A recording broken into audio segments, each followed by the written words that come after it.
funny things that you think's funny aren't funny. Give me cocks all the time. I want cocks all over me. The Alan Cox Show kicks ass, man. Welcome. Show me what you got. You're not going to see a lot of cocks on TV. Alan Cox from the Alan Cox Show. I don't know what it's about you, but I can't even stand your voice. I think you're the biggest asshole alive. It's gonna be a great show. Let's kick it. I'll say kick it, and you'll just kick it with a tasty groove, okay? 1, 2, 3, kick it. Kick it. Come on. God damn it. Could you one time kick it? What the? Alan Cox. Here we go. He'll ad-lib. He'll be fine. It's the Alan Cox Show on 100.7 WMMS.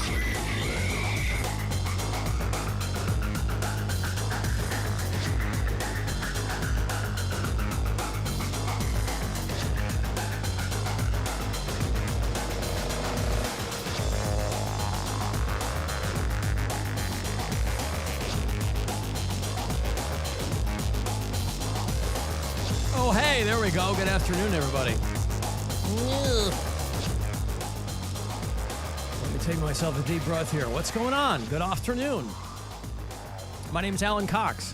Thanks for being here. Say hi to Bill Squire. He's right over there. Hey, creepy hugs, everybody. I think Mary Santora is in Midtown Manhattan. Hi, I'm here. Sometimes I check and sometimes I don't. Sometimes I just go, hey, she's probably there.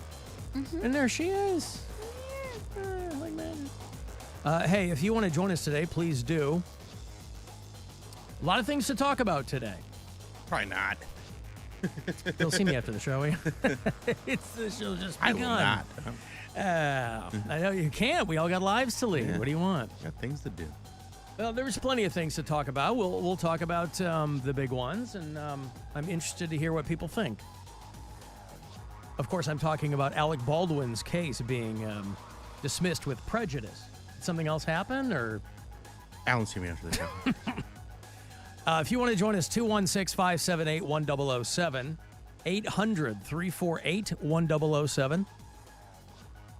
You're going to need those phone numbers for a variety of things. Got a lot of prizes for you today.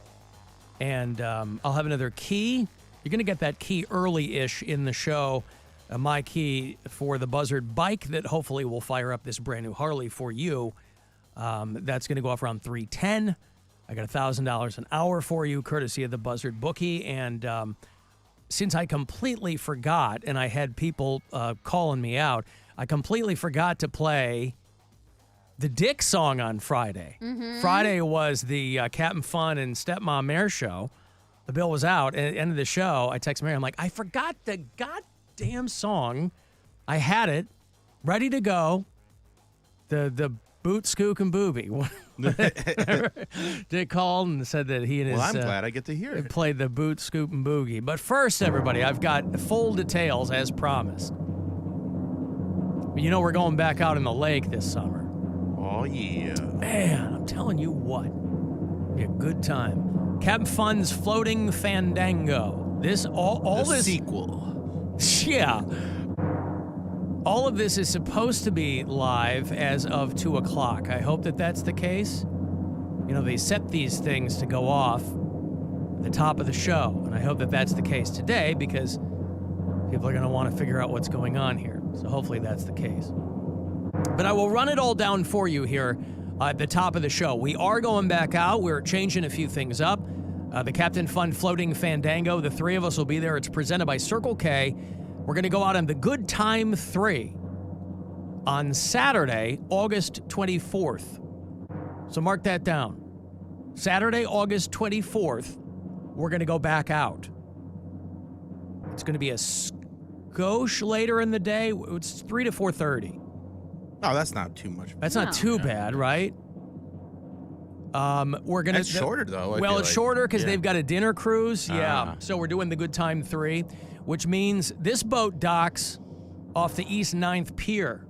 So we're getting on behind the Rock and Roll Hall of Fame. Okay. In years past, you know, we've all converged there at Nautica. This time, we're going to be down at the Rock and Roll Hall of Fame. So there's plenty of parking down there. We're going to have food, and we're going to have prizes from Circle K.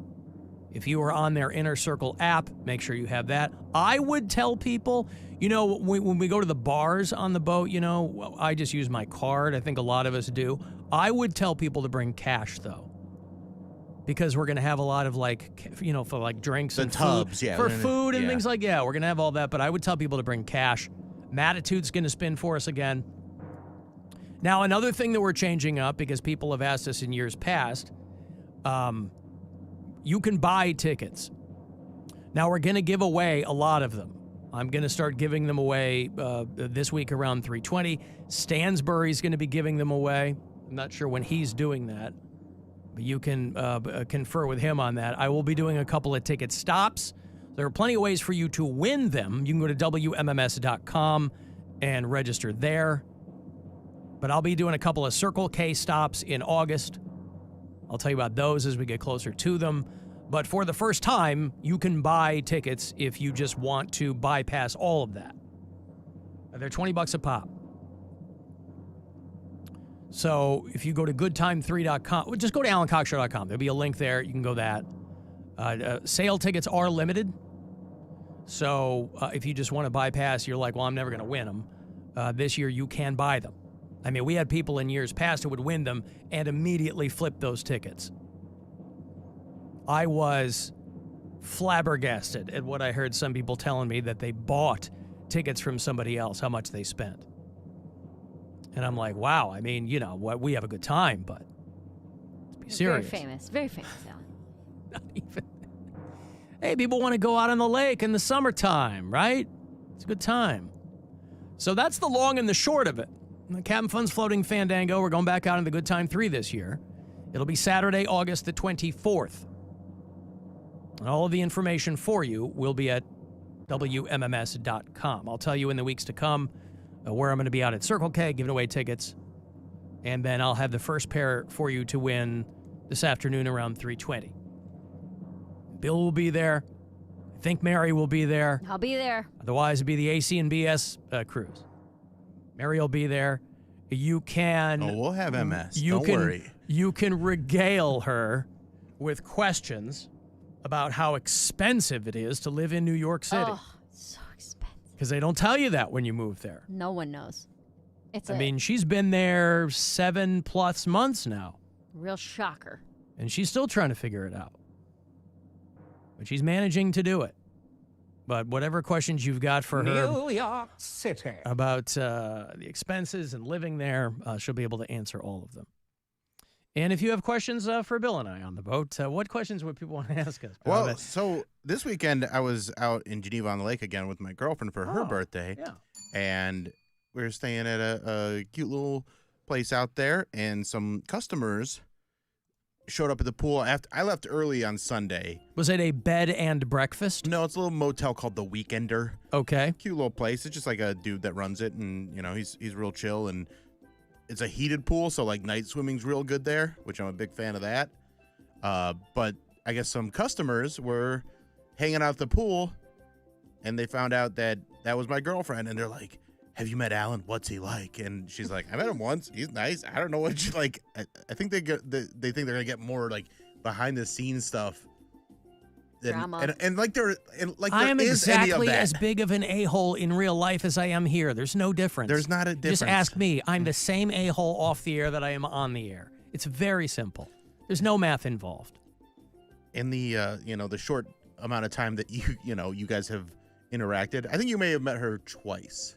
When we ran into each other after the Guardians game, the week that we were off, that's the first time I met her. Okay, so that's it. All right. And that was, a 1 minute or less we said hi, interaction. nice to meet you, and then that was it. That. Yep. Yeah. So, based on that interaction, she had a lot to tell. She goes, well, let me tell you about Alan. Guess what? He sits on couches. Yup, he was seated when I met him. I don't know what that means, but speaking of Mary, I got to go to a break here, but jumping off something Bill just mentioned, I watched a horror movie that I'm going to tell you not to watch because it was terrible. Oh, which means I'll probably like it. It's called Night Swim. Yeah. Oh. Night swimming. It had like a legit actors in it, and I don't know if it was a short story that they tried to stretch into a film, but it was really dumb. I watched a bad one over the weekend, too. What did you watch? Cell Phone. Cell phone. More of like a psychological thriller. Well, you it's do like supposed to those. be, but it was real bad. Okay. I haven't seen cell phone. Is that a new one or? I don't know. All right. Well, no, I haven't seen that. Okay. Oh, 2024. Then yes. Start seeing disturbing images on herself. How did you get? I came Was out it just into the, suggested to you on? I came out into the living room. My roommate was already watching it, and I sat down Oh. and watched the rest of it. Yeah. All right. Well, skip night swim. Although maybe you like it. I don't know. The hell do I know? I've got to take a break. If you want to get a text to me for anything, 35192, AlanCoxShow.com. We're live and rolling there. And we'll be back after these. This is the Alan Cox Show. Everywhere on our free iHeartRadio app or whatever smart device you have. Just tell it to play the Alan Cox Show on iHeartRadio. Our iHeartRadio Music Festival, presented by Capital One. Coming back to Las Vegas, September 20th and 21st. Streaming live only on Hulu. Just added to the superstar lineup. Dua Lipa and Halsey. Sharing the iHeart stage with Big Sean. Camila Cabello. Doja Cat. Gwen Stefani. Hosier. Keith Urban. New Kids on the Block. Paramore. Shabuzi. The Black Crowes. Thomas Rhett. Victoria Monet. Our 2024 iHeartRadio Music Festival, presented by Capital One. Tickets are on sale now at AXS.com. That's AXS.com. Hey, pool season fanatics, your summer persona is calling. It's time for sun-soaked party scenes at MGM Grand, new luxury cabanas at Bellagio, and sandy beach living at Mandalay Bay. Show off your poolside, only with MGM Rewards. Visit MGMRewards.com for details. It's been one of those days. Sun so hot, air so still. Even if the breeze blows, it's like a blast furnace. Breathing's hard. Living's hard. Just one of those days, just like yesterday. There's no escape, and you have to sleep in it. Escape the heat this summer and turn to the experts from Carrier and Geyser Heating, Air Conditioning, and Plumbing and save big with a new Carrier system with cool cash rebates and special financing options available, and relax and comfort all year long. So if you live anywhere east or west in the greater Cleveland area or anywhere in the Akron area too, call Geyser now or go online to GoGeyser.com. For over 88 years, you've seen their trucks. That's Go, GEISCL.com. Mammoth WVH, the Mammoth 2 Tour. July 24th, MGM Northfield Park. Tickets on sale now at Ticketmaster.com. Don't miss the Mammoth 2 Tour. Mammoth WVH, live in Cleveland. New album, Mammoth 2, out now. You can use your phone at a doctor's office. You can use your phone at a football game. You can even use your phone at an amusement park. But one place you should never use your phone is behind the wheel. Fines now start at $150. So remember, Ohio, phones down. It's the law. Hey, Mackenzie here for Ken Ganley, Ohio's #1 automotive retailer. Shop over 10,000 new and used vehicles online at KenGanleyAuto.com. Select your vehicle, arrange financing, value your trade-in, and get our lowest price. With 28 brands and 52 locations, we've got a vehicle for every budget. Get it all at KenGanleyAuto.com. Ken Ganley, we drive Ohio. Keep it twisted all year long with Twisted Tea Hard Iced Tea. Twisted Tea is real iced tea that packs a punch with 5% alcohol. Tastes great at the beach, the mountains, or even in your backyard. Look for the bright yellow Twisted Tea cans. Twisted Tea Brewing Company, Cincinnati, Ohio. Please drink responsibly. This radio commercial was made to convince you to stop speeding. We can't use siren sound effects on the radio, so we'll use other equally jarring sound effects to get your attention. Like telling you that whether you drive a little over the speed limit or a lot, you can crash just the same. You could hurt yourself or worse, others. I'm at the scene of the collision. And the damage you cause will be beyond repair. See? We didn't have to use crash or siren sounds after all. Speeding catches up with you. Brought to you by NHTSA. Look at your cup holder. It's empty, and you're feeling thirsty.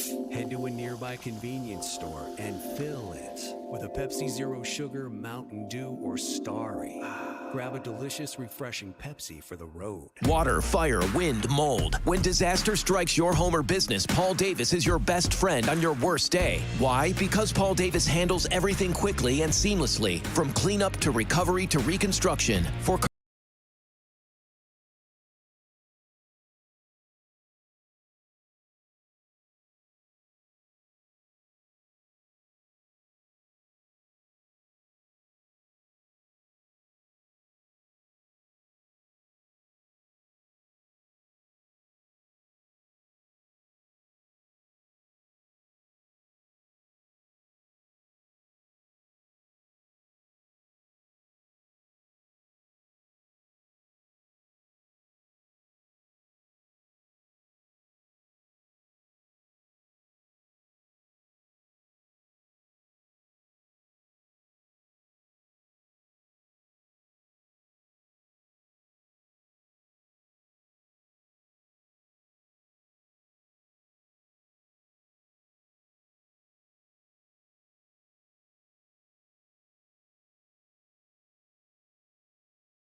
Authors say to write what you know, which is why he remains unpublished. How can you know nothing about anything? Alan Cox. That hack knows absolutely nothing. On 100.7 WMMS.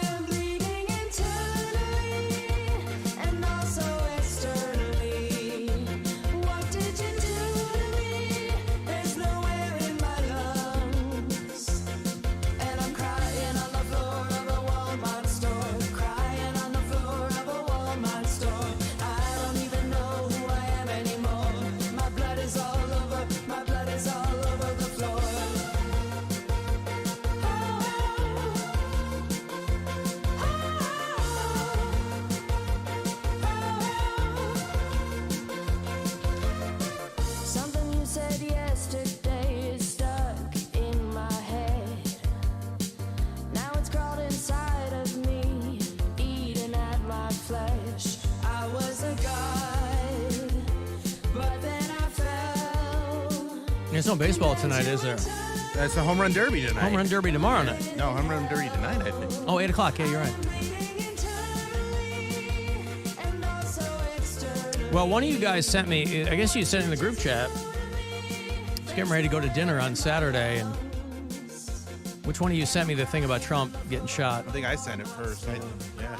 I don't know. I was at the stand when I heard about it, and everybody was freaking out and going crazy. Yeah, I was just about to head out for the evening in Geneva, and I saw that, sent it to you guys. I was like, this would be interesting. See how this all unfolds.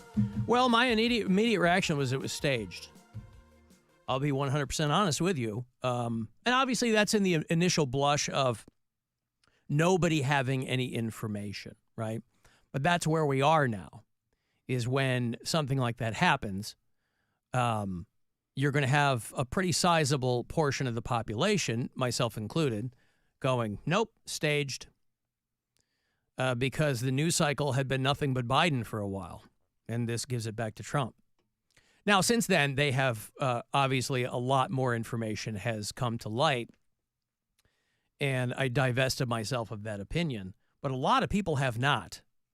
You might have noticed that the word staged was trending all weekend long. I'm going to play the clip here. I'm sure everybody has seen or heard it by now, but this was Butler, Pennsylvania. I guess I don't have to go over the finer points of this, right? I mean, everybody knows by now what the broad strokes are. Butler, PA is about a half an hour north of Pittsburgh. And the shooter was from a town called Bethel Park, which was actually a suburb I lived in for a few years.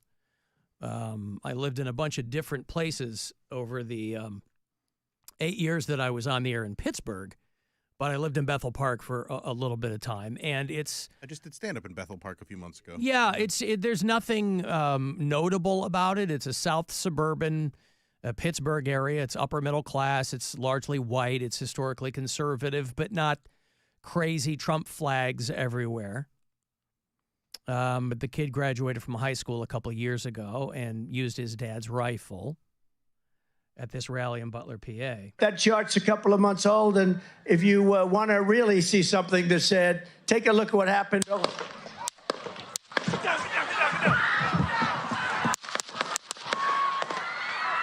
course, the number one thing that everybody thought was when more information came to light was how the hell did they not have that structure covered? Right. Where the kid was. And all the finger pointing starts, obviously. Secret Service said that they used a lot of local cops.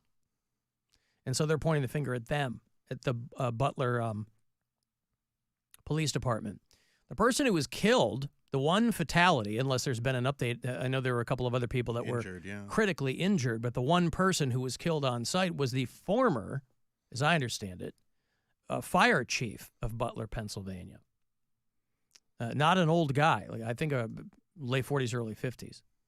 And again, Butler, Pennsylvania is not, it's not a large place. It's about 13,000 people. You know, it's kind of any town USA, really. Not shocking they would have Trump rally there, but I mean, it's a smallish town. So the kid did some driving. Of course, not Kyle Rittenhouse style driving, but, you know. And a lot of people on the right were deprived of a major talking point when they got more information about the kid. You know, they were praying it was going to be a transgender illegal immigrant up there resting their gun on an NPR tote bag or something. But white Republican kid. And so the classmates. Have they uncovered any more information? Like, did he have any manifestos or anything online or anything like that? All I read was that the FBI is having a hard time getting into his phone, which I don't understand. Crap. I mean, I don't get it. Just hold it up to his face. Such crap. Our data can be leaked, 100 times over, but they're like, we just can't figure out how to get in this kid's phone. It's got a 6-digit pin, man. Yeah. There's so many combinations. This was a kid who had been rejected from his school's rifle club. And no schools had rifle clubs anymore, but he had been rejected because he was a terrible shot. So as far as Donald Trump's concerned, that's the greatest thing to happen to him. That this kid was the one who was taking the shot. He was 130 yards away. And the kids who knew him, he fits the profile. I mean, you can see the picture of him. He looks like every other kid who is probably ostracized from his peers, which some of his classmates were saying. They were like, I didn't know the guy very well, but he was not a popular dude. And that was kind of the consensus among the people who kind of knew him or knew of him in his school.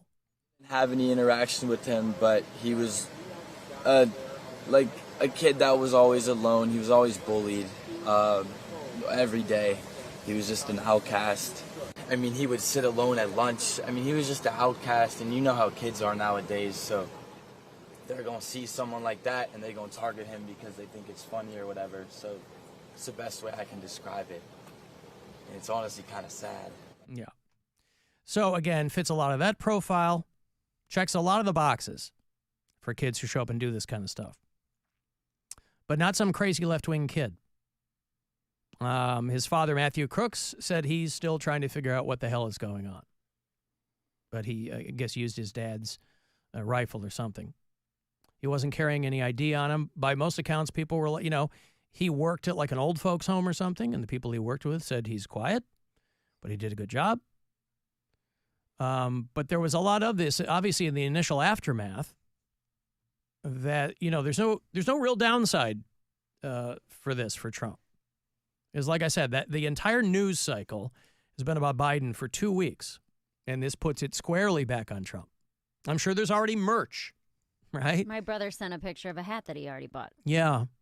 So, but again, that's no shock. I mean, I get, the merch is now a thing for everything now. But the BBC, I think, was the first to talk to a guy who was out there in that back field and said, we saw this dude on the roof. And we were like waving down police who were in the area. And he's like, it was like the Keystone Cops out there. Nice contemporary reference. I don't know. That was mine, not his. But I don't know that there's a good, new, modern reference that we've been using Keystone Cops for so long. But they did talk to a guy who was like, we watched the dude. We were trying to flag down cops to let them know that this kid was scooting up there on the roof. We noticed a guy crawling, bear crawling up the roof of the building, 50 feet away from us. We're pointing at the guy crawling up the roof. He had a rifle. We're like, hey, man, there's a guy on the roof with a rifle. And the police were like, huh, what? Like they didn't know what was going on. We're like, hey, right here on the roof. We can see him from right here. He's crawling. I'm thinking to myself, I'm like, why is Trump still speaking? Why have they not pulled him off the stage? I'm standing there pointing at him for 2-3 minutes. Secret Service is looking at us from the top of the barn. I'm pointing at that roof. And next thing you know, 5 shots ring out. You blew the kid's head off. TMZ had video of the kid up there. Wasn't up there for long. I got to take a second here and give you this money. It's $1,000 as promised, courtesy of the Buzzard bookie. You get 4 or 5 of these during the show today. So listen closely and good luck. This is your chance to bet with the Buzzard Bookie and win $1,000 now. Enter this nationwide keyword at WMMS.com. Bank. That's bank. Enter it now at WMMS.com. So, yeah, but, you'll still see staged. There's some people who are still digging their heels in on that. Well, I think it's just because there are so many unanswered questions, and it's only been a couple of days. But there was, I don't know if you want to call them reports, but people saying that a cop went up the ladder, and then dude pointed the rifle at him, and the cop just retreated and was like, okay, that a local cop that they had hired went up to see what was going on. Sir, this is Butler, not Uvalde. Get back up here.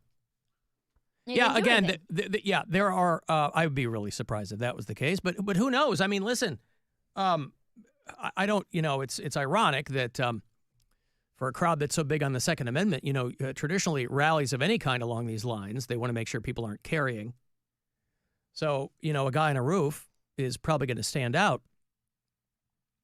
But my initial take with thinking, well, this might have been set up. It's a few days before the RNC. I mean, there were just so many things that you could put into that box and think, well, he had his shoes off. I don't know what that's about. They released the Secret Service audio, the transcript of the audio, and he was saying, let me get my shoes, which a lot of people were like. How'd they fall off? Well, I think he took them off. He took them off. Yeah, he took them off. But I was like, I would think anybody would want to have their shoes on to, if nothing else, look a little taller. Or, I guess I didn't realize he was getting that comfy at these rallies. But, you know how he likes to dance. You'd think you want to keep your shoes on for that. Get out there and cut a rug. But, yeah, he wanted to play a little bit of this here. Take a look at what happened. Let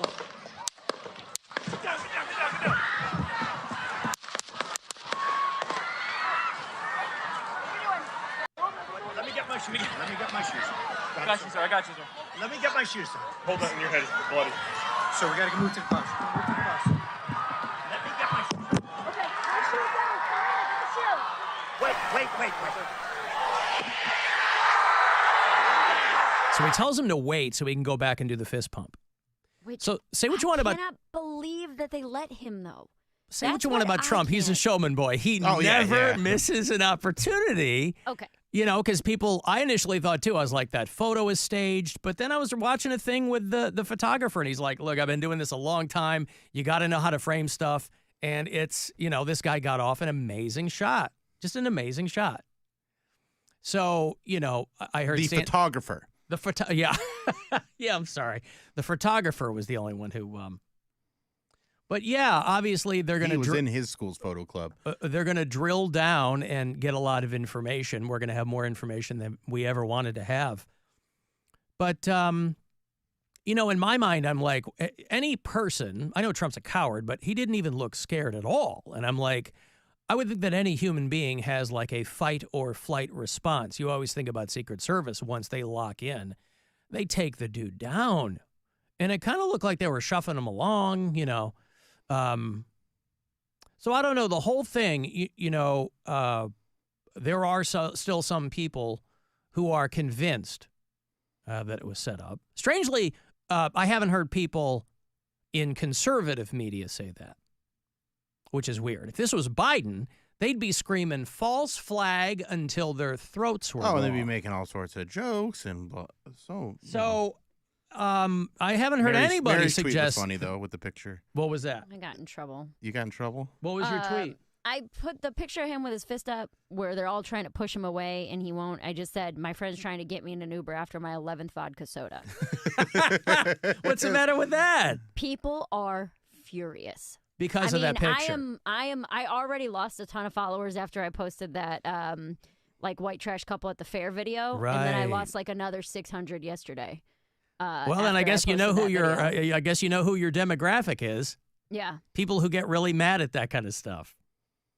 But I guess when you talk about it being set up, but that wasn't even political. What you just did, it was I'm like, just that could be like a puking rally. Like, that could be in favor of Trump. Hey, listen, if everybody wants to crow about this as an instantly iconic photo, it's going to get used for stuff. Right. I saw people such a silly joke. And I saw people take way harder shots than that, and that wasn't even a shot at him. Right. That wasn't a shot at anybody. It was a shot at a former mayor. Right. I guess I re-downloaded Twitter. I had not been on Twitter in almost a year. I didn't even have it on my phone anymore. I re-downloaded it the night of the debate, so just a couple weeks ago. And obviously, I think it's the best app for like up to like in the moment news. I think you get things there the fastest. That's the only thing I still use it for. It's a good aggregator. So, but it's a lot of garbage too. It's so much garbage, and that's what I was getting at, is that I'm like, if I continue to be on this app as much as I have been in the last 2 days, I am going to be a full-blown conspiracy theorist by the end of the week. Because just the things that people are sharing, and it's crazy the things that people are putting out there. And I've talked about my brother being a conspiracy theorist before, and how when he talks to me, I'm like, this guy kind of makes sense. And I've had to be like, this is not a safe place for my mind right now. Because now I'm starting to draw conclusions that aren't there. I'm starting to, we're just asking questions, man. We're all just trying to figure but it again, out. that's why I thought it was so, Trump fans believe some of the craziest shrimp you've ever heard in your life. Hillary was harvesting baby organs in the basement of a pizza joint, and John F. Kennedy is alive and doing something.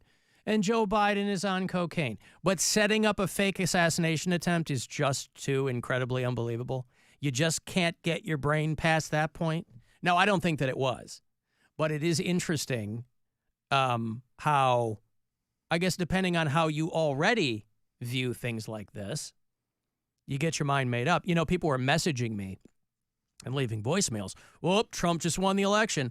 And you hear people say, I do not understand that at all. I don't know what they mean by that. You don't think that this just skyrocketed people to be like, I stand by my man no matter what? Well, if you already liked him, I don't know how anyone on the fence would suddenly. How does this change anything about who he is? It doesn't. But people who are on the fence or don't really care about politics or maybe weren't going to vote are going to see these pictures and are going to see him being resilient and seeing him standing up and saying fight after getting shot. But this guy's been calling. All this does, it moves him from the hypothetical into the practical. This guy's been pretending he's a victim the whole time. Yeah, but now he is. He's got proof. Yes, of course. Now he is. But it doesn't change who he's still got the guy behind Project 2025, which makes him the king. And so, listen, an attempted assassination, it doesn't change any of that. But that's this guy's always going to raise tensions instead of lowering them. I know. I understand perception's reality. I'm just saying that I don't know when people. I'll tell you what it is going to do, though. This pretty much puts to bed the whole "is Joe Biden going to jump out" thing. He ain't going to jump out now. But I don't understand this picture changes everything. I think it does. Trump spent the last 8 years encouraging violence. Eventually, it's going to bite you in the ass. I know they meant, no, shoot the other people, not us, but it's eventually going to bite you in the ass.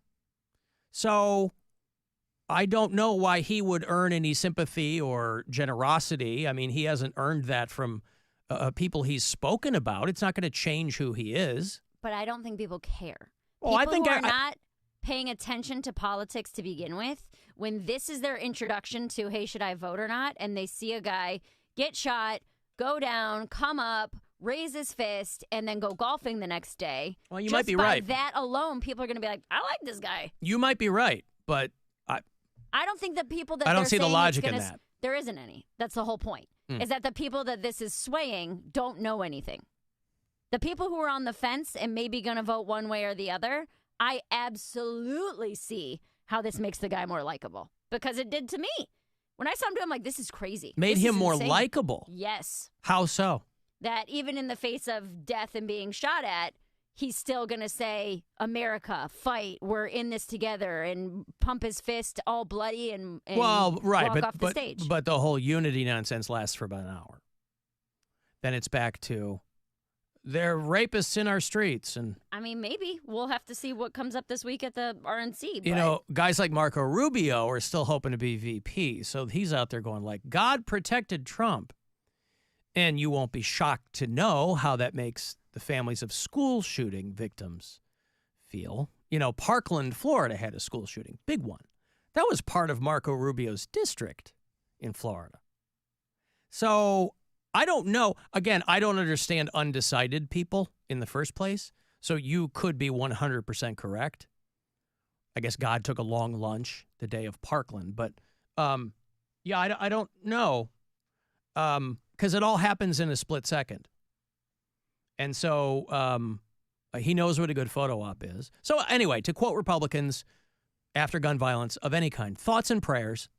And now let's get back to work is what I think. But I don't see that changes him at all. It doesn't. The things that he was still responsible for, he remains responsible. And whatever his, well, I shouldn't say his policies that are being written for him are still intact. So you have to remember over the course of the past 40 years, by the way, in the Republican Party, when they started losing elections, as the electorate was changing and becoming more diverse, they didn't figure out how they could appeal to those people. They started to turn on democracy. You know, I hear a lot of people. I heard a guy call Rover this morning. He's like, we're not a democracy. You hear a lot of dummies throwing this around, right? They like to throw out that we're a constitutional republic, which, again, as if that's it's a distinction without a difference, right? It's a phrase these people never even heard until somebody threw it against the wall in some right-wing podcast. The people who started this country were quite clear, by the way, if you know your history, that they believed this was a democracy. We're a representative democracy. And anytime people start throwing that around, the minute you hear someone say, and they're always a Republican, the minute you hear somebody say that, you can tune them out because they are lying to you. But you'll hear that phrase getting thrown around a lot. So they're going to find out more about the kid. Golly, I hope the FBI can eventually get into his phone. I hope that they have tech support that'll help him do that. But I mean, MAGA will use this as a blank check, right? Any criticism of Trump from here on out, they will immediately spin as some kind of incitement to violence. So, there's so many people that we're not in a better place by any means. Ugh. I think there was maybe a split second where everybody's head was kind of like, well, maybe there's a universe. Well, I wouldn't go that far, but I mean, maybe there's a universe in which cooler heads on either side can prevail. But I'm not that, I consider myself an optimist, but not like that. So it's all a very, very dark, cynical road to go down. And I don't know that anybody knows what it means. I think most people kind of felt numb to it. They were like, yeah, well, this is probably eventually going to happen to one of those two guys.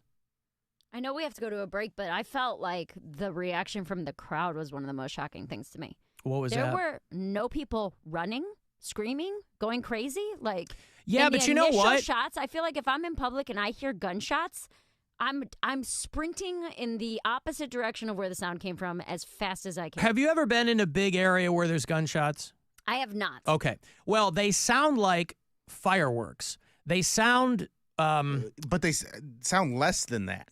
They don't sound... I mean, you hear it in the video where it just sounds like someone's slapping a 2x4 on concrete. Yeah, it does take a second to figure out what's going on. I mean, a lot of people did hit the deck.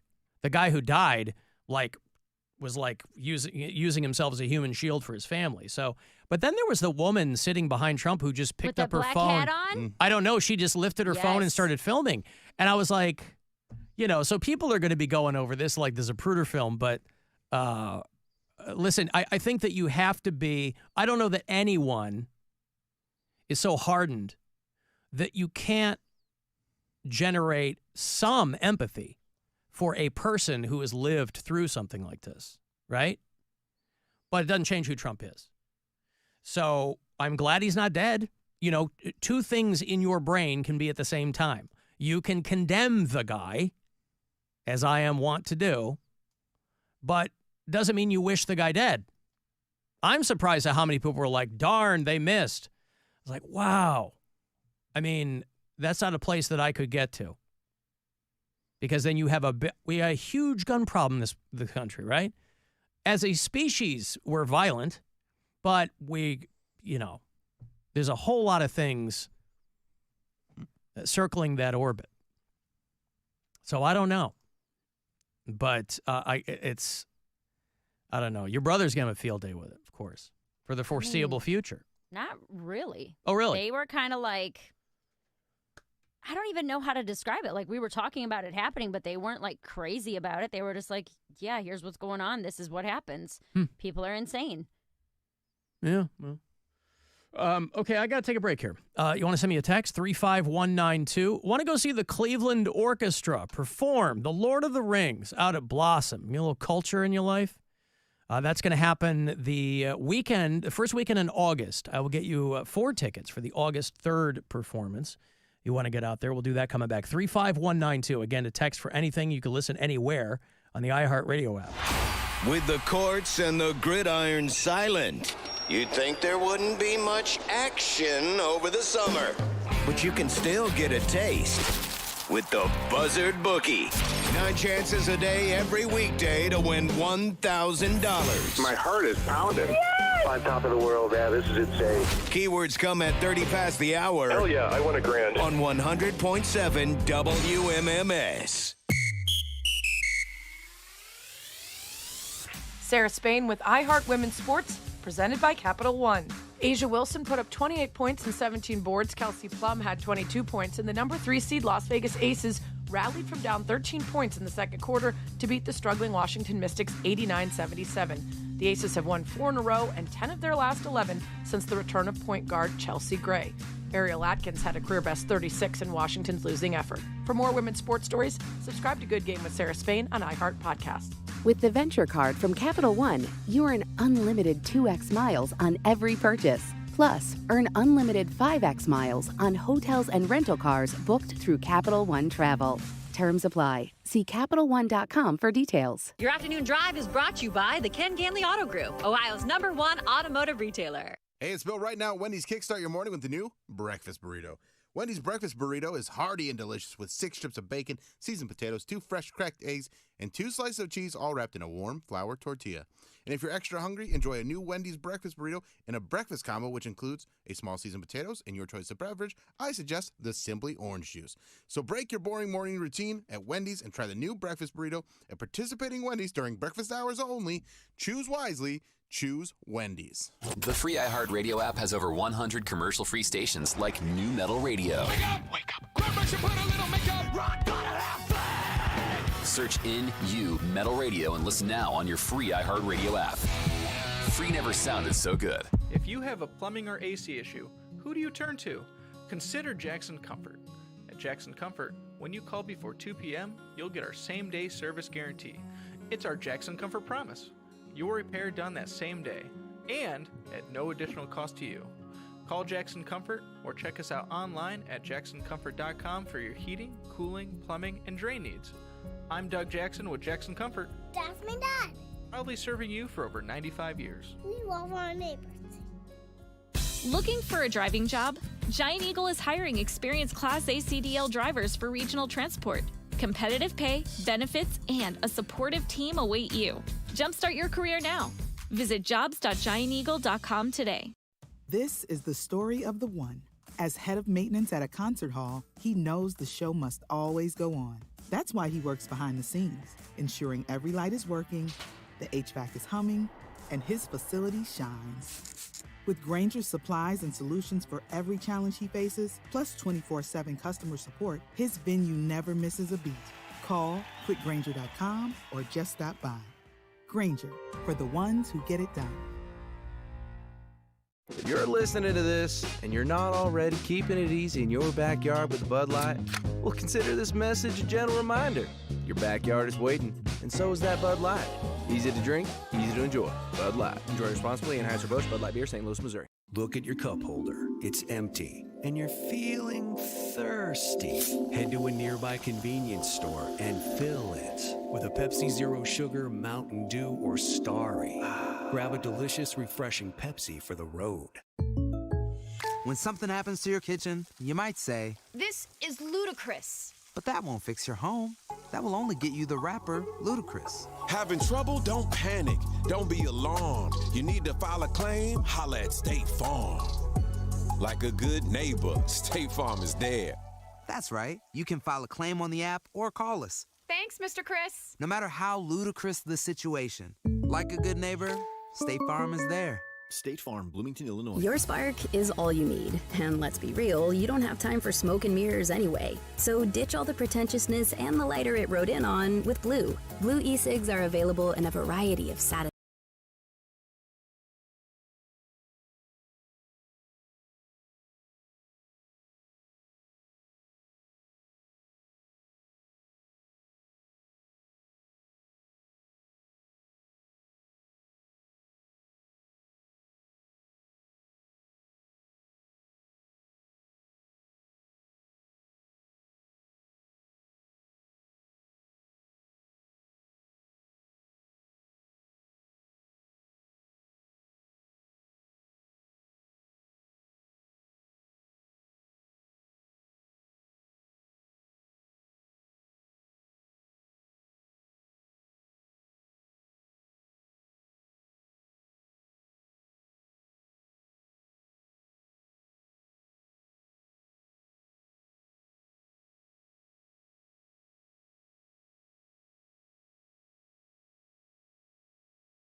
WMMS, Cleveland. It's time to give.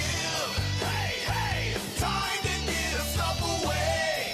All right, I want to go out to Blossom to see the Cleveland Orchestra do the score for Lord of the Rings, the iconic score performed by the Cleveland Orchestra. I got a 4-pack of tickets for you.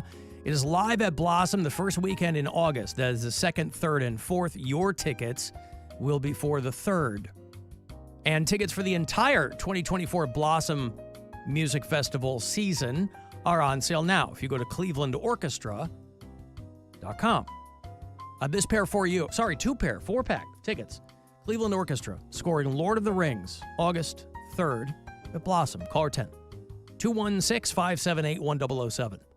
or 800-348-1007. There's something I want to say to you. If you're not completely satisfied with today's show, I will only be checking somewhat satisfied on our comment card. you're not alone. This is the Alan Cox Show. On 100.7 WMMS.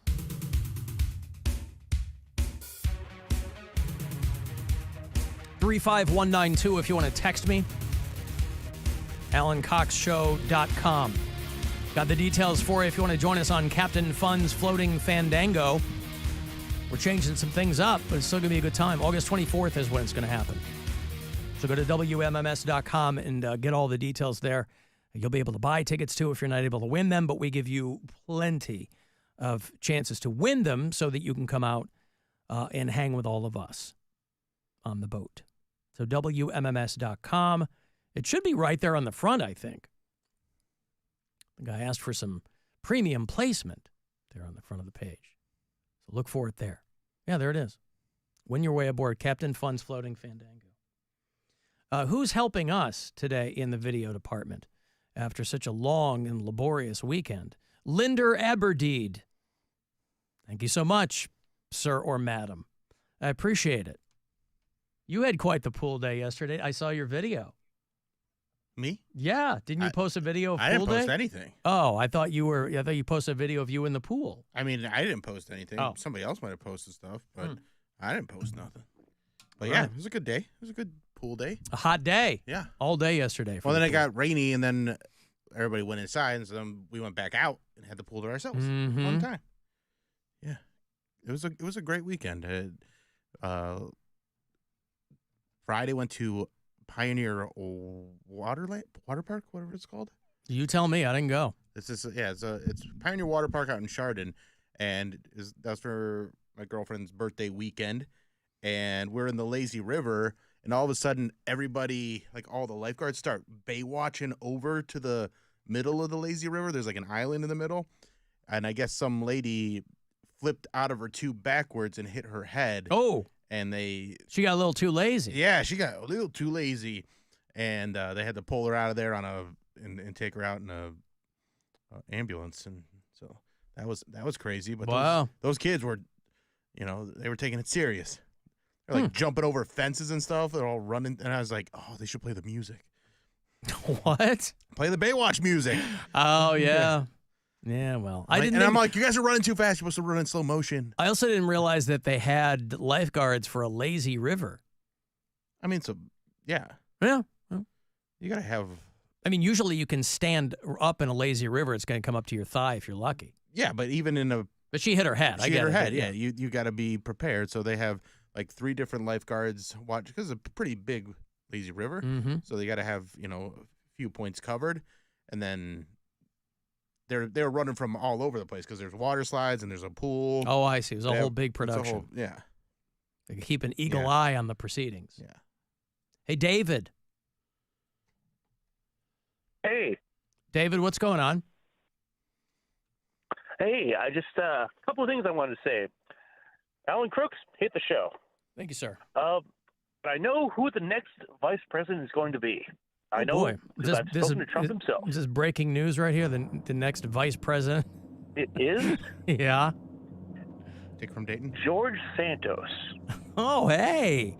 Not oh God, what's his drag queen? Oh, I can't remember. Alter ego. That old crypt keeper, Giuliani? No. Oh God, he had a drag queen because Santos is on Cameo now, and his drag queen Katara Ravash. See, I like a good pun in my drag queen names. You know, like when Pound Cake did it, he was a wish a bitch would. I like drag queen pun names. Katara Ravash. I don't know what the hell that means. But okay, well, I'll mark you down, David. Okay, well, there's David with George Santos. Mm-hmm. Sharon Needles, that's a great drag name. Yeah. Classic, yep. Kitty Scott Claus. That's a good one, too. Britta Filter. Heidi in the closet. Clunky, but I don't care. Heidi in the closet. No, I don't care. Oh, God, that's great. Pheromone. Yep. Penetration. There she is. There she is. Yep. Metamorphosis. I mean, drag queen / roller derby name. I know roller derby names are traditionally more violent puns. But worst part of Trump sucking all the air out of the news cycle is that it completely eclipsed 3 big celebrity deaths. A lot of times we have to cobble together the celebrity deaths. We'll come off a weekend and we'll go, well, you might have like last week it was the kid from Alf, right? Yeah. The kid from Alf who basically retired after that show, or the retirement was done for him. And then you cobble it together with a guy who won an Oscar for Gone with the Wind or something. This weekend you had Dr. Ruth, who is a Gen X icon. There's probably an entire generation of people who have no clue who Dr. Ruth is. She's been off the radar for a while anyway, so you could allow it. Richard Simmons and Shannon Doherty. I mean, let's say 3 Gen X icons. Yeah. I mean, man, we just got shot about the head, neck, and chest. The Grim Reaper, his aim was true. That kid in Butler, PA, he swung and missed. But the Grim Reaper, and they were coming fast and furious, boy. They announced Dr. Ruth on Friday, I think, and Richard Simmons on Saturday. Shannon Doherty, I think the same day as Richard Simmons. Dr. Ruth was a sex therapist. You guys remember Dr. Ruth? Oh, yeah. She's very, very diminutive. Many people they think of Sue Johansson, and they confuse the two of them. But Dr. Ruth was the OG. She was. I mean, she was 96, about 40-some years ago. She did a call-in show in New York City called Sexually Speaking. They're trying to reboot this with our own Mary Santora. Mm-hmm. Thanks for blowing the cover. And then they syndicated that show nationally with Dr. Ruth. And Bill, I got some audio from a couple of Mary's test shows. Can't wait. Yeah. And it all slides around and it mushes out and nothing stays where it's supposed to stay. Back door, which is the door that everybody uses. That's just everybody? Just good advice. It is. It's just good advice. People came all over me. Still good advice. That's still, it's, I like cream pies. Mm-hmm. So anyway, testimonial? Yeah, the reboot of Sexually Speaking with our own Mary Santora is going to be hitting stations nationwide sometime in 2025. Elbow to fist. Mm-hmm. Advanced move. That's a lot. That's for everybody. When other people do it, it weirds me out, but I can touch my own. Yeah. Anyway, Dr. Ruth Westheimer, she had a TV show. She became a household name. Here she is talking about the 50 Shades of Grey book. This book, what it will do is it actually will arouse a woman. And I would say to women all over the world, read it, use it in your own mind, and then spin off your own fantasies. Jawohl! Dr. Ruth! Yeah, she had a wild story. I don't know what she died from. Probably being 96, right? Yeah. Yeah, around 11:30 Friday night. She was at home with her 2 children. And she never lost a bit of her accent. But they did the Dr. Ruth show on the Lifetime Network. I think it was in the infancy of the Lifetime Network, going back 40-some years. And then she kind of became the preeminent sex therapist. She would end her shows with, have good sex. You know how Dan Rather used to sign off with courage. And other people would sign off with, I tell people that I'll see them in hell. But Dr. Ruth would always say, have good sex. And she authored a bunch of books. And she was a regular on talk shows. And she was happy to talk to children with their parents about things. She was New York State's honorary ambassador to loneliness in 2023. A role that was the first of its kind in the nation. So She was born right before World War II, and her parents sent her to Switzerland, and they were both killed in the Holocaust. So they sent her off, and she survived, where her parents did not. But she did train as a sniper when she was a teenager. She became part of the IDF over there. So she was legit, boy. You know, I finally finished. I started watching it. We were in Florida, for Christ's sake, back in April, and I kept forgetting I was watching it. The Mr. Rogers movie with Tom Hanks. I've never seen that. It's called A Beautiful Day in the Neighborhood. It's Matthew Rhys, I love him in stuff, plays the guy who was writing a big article on Fred Rogers, who I knew for a number of years because I worked at WQED in Pittsburgh and shared his studio. And Tom Hanks plays Mr. Rogers. Fantastic.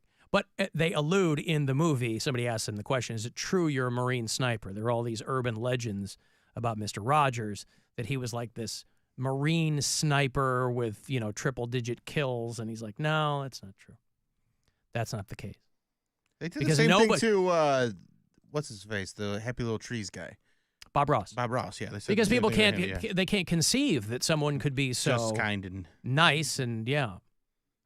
So Dr. Ruth died, and Richard Simmons died. He was 76 years old, and, I mean, he's coming off half the country thinking that the guy had been dead because he was so out of the public eye for a while, and then every so often... Ruth, I didn't know she was still alive for sure. Yeah, I think I told somebody that. I was like, I thought she died a long time ago.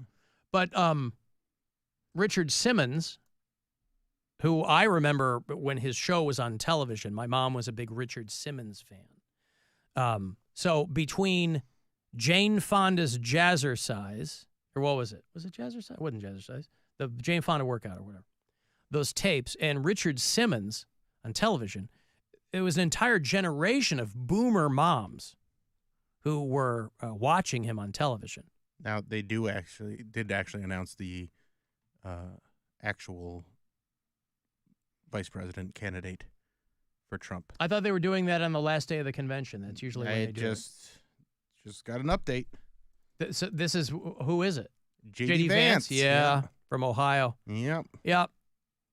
Well, listen, what better guy to have on the ticket than a dude who completely decried Trump and everything he stood for, and then bent over and greased up and grab ankle when it became politically expedient for him to do so. That's a guy you want with you because you know he'll do anything you want. You know he's your bitch. And that's what Trump needs. He doesn't want anybody that's going to upstage him or outshine him. And J.D. Vance is like a thumb with facial hair. So he ain't going to do anything. Unfortunately, Ohio has to claim him. But, boy, you do a 180 on a guy like Trump. You come all the way around and go, this guy's great. Well, didn't you say that this guy was a threat to everything that you held dear? Yeah, but that was like a little bit ago. That was a while ago. Well, good for him. Richard Simmons still dead. He died a day after his 76th birthday. His housekeeper called 911 and said that she found him dead. Seemed to be of natural causes. He had a book called Never Say Diet in the early 80s that my mom had. And, people who were, Pauly Shore was trying to get a film going about Richard Simmons. Like a month ago. We just talked about that. Yeah, he did like a sizzle reel, like a little short film thing where he was trying to play Richard Simmons, and there's probably going to be less interest in that now. But, he posted a few months ago on Facebook, after a long time of no comments at all, he had posted to people that were still following him on Facebook that he was dying. And he didn't want people to be sad, but that he was dying. And he was trying to live out his days in quiet, in peace and quiet. And then Shannon Doherty died. Shannon Doherty from 90210. Mallrats. Yeah, I never watched 90210, but Mallrats, yeah. And Charmed, people who like that show.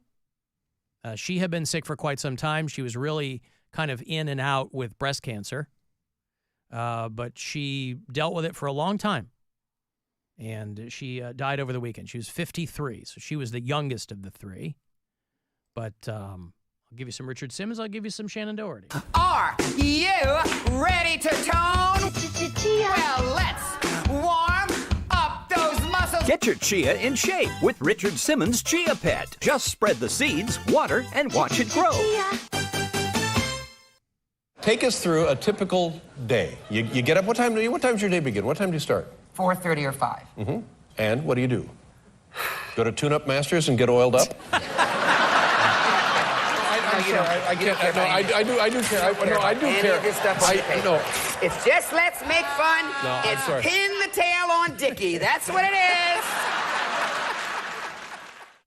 For all the people that are worrying about me, I want to tell them that I love them with my whole heart and soul. And that not to worry, Richard's fine. You haven't seen the last of me. I'll come back, and I'll come back strong. That was him years ago telling everybody that he was fine. So he'd already been out of the public eye quite a bit by then. But Richard Simmons was always a good sport. You know, he'd go on Letterman and he'd go on Howard Stern and everybody would give him a hard time. And he'd play along like he was heartbroken and insulted or whatever. But he was always a good guest. And then Shannon Doherty. 2015, she gets breast cancer, goes into remission. And then last year she said, well, it's spread to my brain. But she had a long career. She was on Little House on the Prairie, for God's sake. She was in Heathers. Remember Heathers with Winona Ryder? She was in that.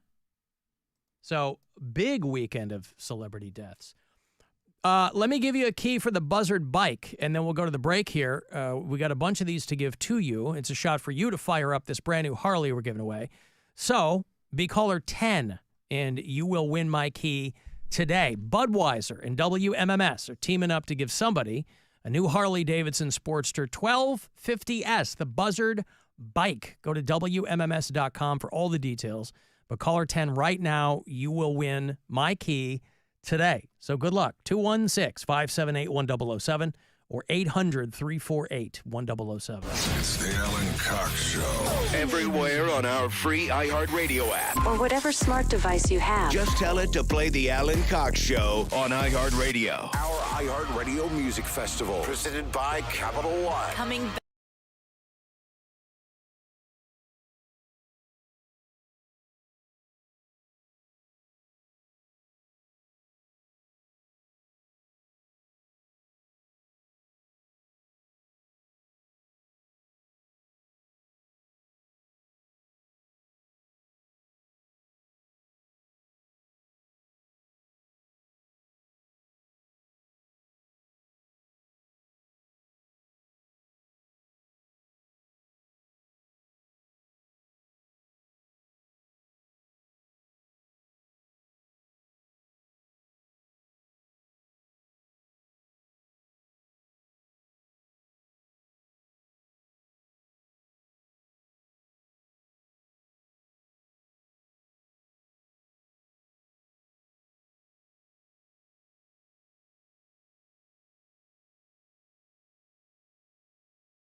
exclusive audio home of NBC's coverage of the 2024 Paris Olympics. It's the only way to listen to exclusive NBC play-by-play action of the games, plus NBC's top Olympic moments and live hourly updates from Paris. Bring the Summer Games with you everywhere you go. Download the free iHeart app now and enable push notifications for live updates from Paris. Only on iHeartRadio, the exclusive audio home of NBC's coverage of the 2024 Paris Olympics.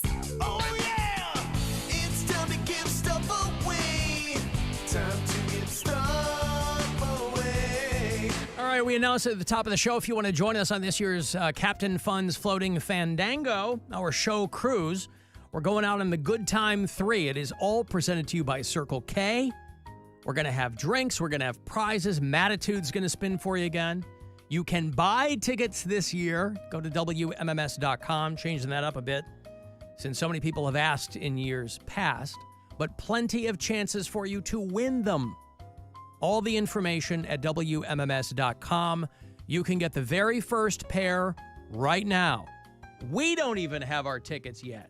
You will have the first pair of tickets for Captain Fun's Floating Fandango. August 24th. Come hang out. Car 10. Good luck. 216-578-1007 or 800-348-1007. All I know is this violates every canon of respectable broadcasting. This is the Alan Cox Show On 100.7 WMMS.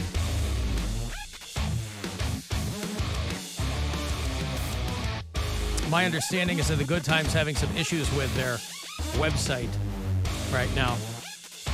So they weren't ready for the AC bump. Oh, God, whatever. We're ready. Yeah.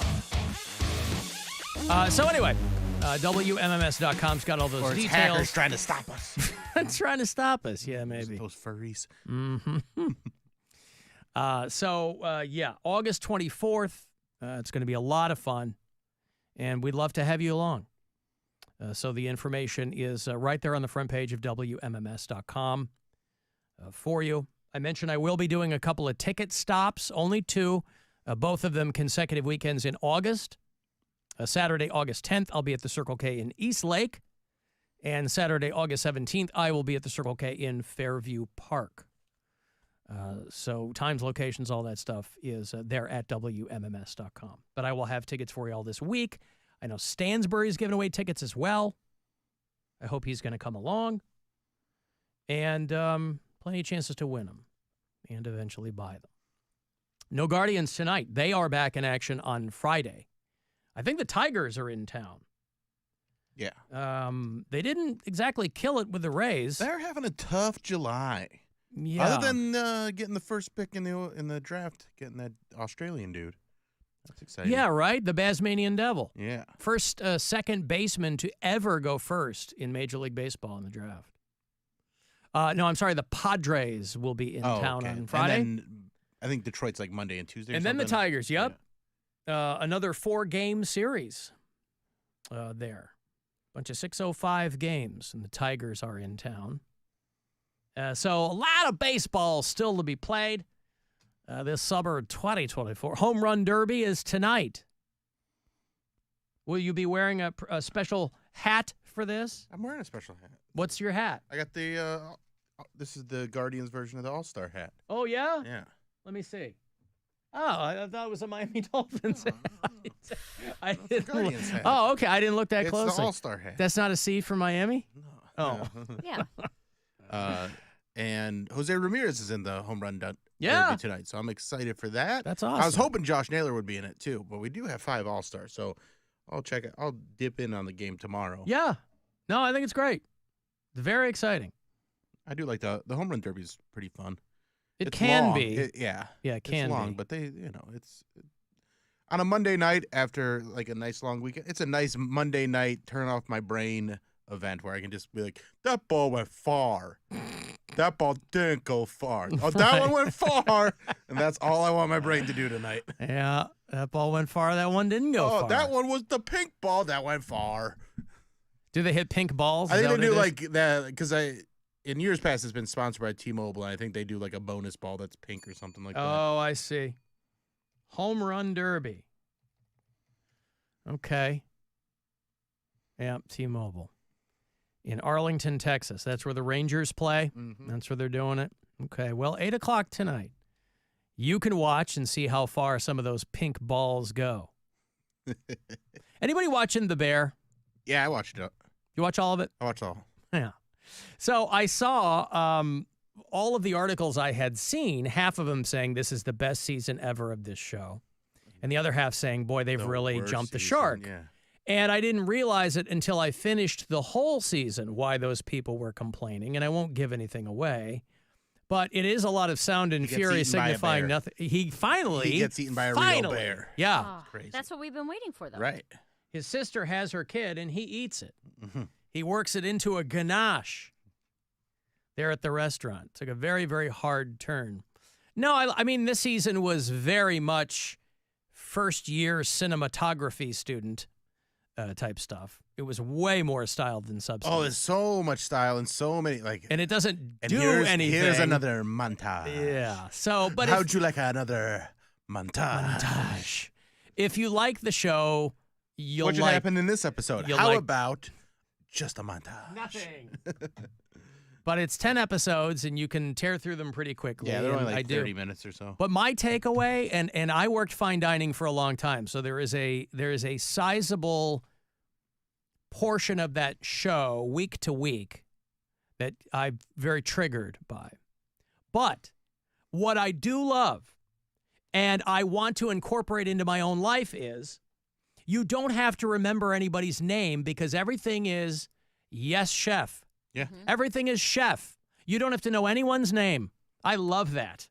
I got to find a way to work that. Now, here's the problem. Most of the people in my life already, I know their names. Oh, yeah. It's never too I'm late to coming to forget this 'em. late. Well, I can't forget them. Yeah, you can. But anybody new I meet, Skill of Alzheimer's. you're getting chef from me. Yes, chef. I can't do it here. I already know your guys' names. Forget them. I love Unlearn. Yes, chef. Unlearn. No, I'm not going to do that. I mean, I'm not going to start calling you guys chef. That'd be silly. But, man, I love Yes, Chef. And I forgot how much I loved it because we had to do that back in the day. Had to do that. The guys I worked for were more Joel McHale than Carmi Berzano or whatever his name is. But even Carmi gets to be a kind of a Joel McHale, you know. I guess so, a little bit. A little bit. Yeah. The other chef that he was, like, that guy was real, like the main one who was older. He was real kind and helpful in his teaching. Yeah, that's, what's his name? Keller? Thomas Keller. Those are all real chefs. Other than Joel McHale, they're all real chefs in that show. Thomas Keller, I think, was the one that was... and Olivia Colman, obviously, is not a real chef either. The woman who closed her restaurant. She's a very famous British actress. But some good cameos. But the thing that jumps out at me is I love Yes, Chef. Doesn't matter if you're new. Doesn't matter if you've been there for a while. You don't have to worry about it. Sure, if you really want to get to know people, obviously their name would be the first thing that you would commit to memory. But who has that kind of time? Not me, chef. That's right. Yes, chef. It just invites more questions. Oh, where are you from? Oh, what? Nobody cares. Just yes, chef. I got money here. It's $1,000 for you to grab from the Buzzard bookie. You get one about 30 past every hour. So every one of these is money potentially for you. So I hope you win. Good luck. This is your chance to bet with the Buzzard bookie and win $1,000 now. Enter this nationwide keyword at WMMS.com. Bonus. That's bonus. Enter it now at WMMS.com.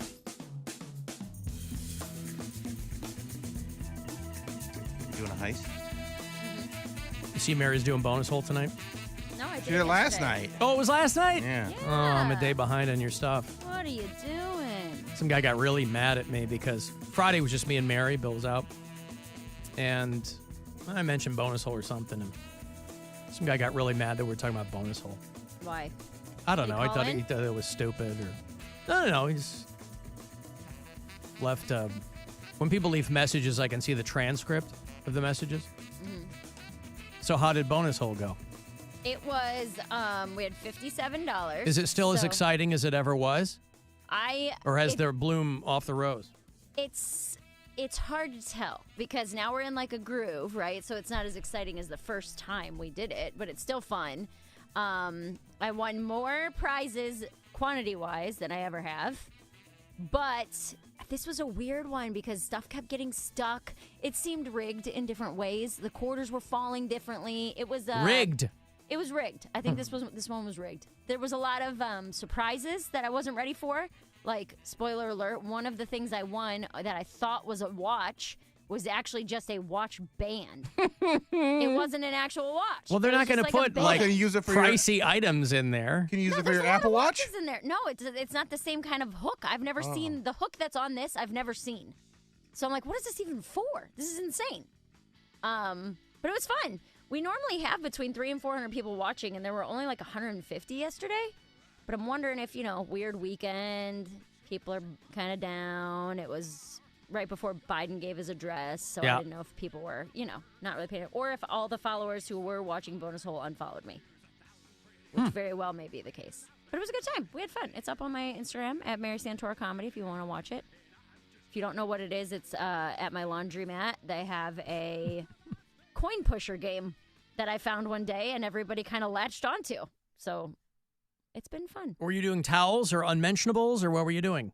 I did one load of regular laundry, and then I had to do all my sheets. So my sheets and my duvet cover and pillowcases and all that kind of stuff. Yeah. Sheet sounds good. It was so hot, dude, because there's no air conditioning in the laundromat. Ugh. So it was like 88 degrees outside. So I'm like, it's probably 100 degrees in here. It was like I was standing there, and I even show it at one point.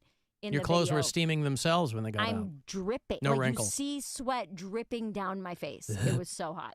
I know you like to think your sheets don't stink, but if you don't wash them, they really, really smell like poop, poop, poo, yeah.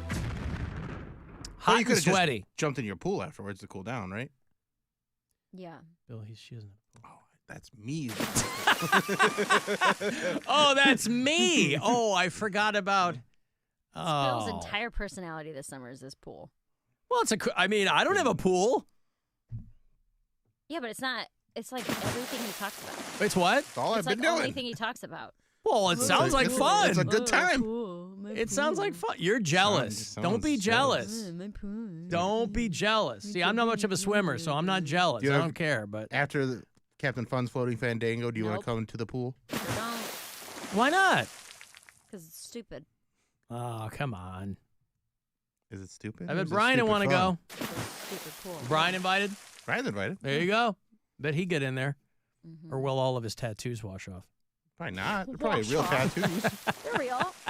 Oh, he doesn't just apply temporary Even if tattoos they do, every who single cares? day. We'll just put new ones on them. Yeah. After the pool, do a little tattoo session. Yup. Get a little permanent marker. Get to work. Wow. Get him a cool chest piece that says, I love Bill's pool. Yeah. I don't know about all that.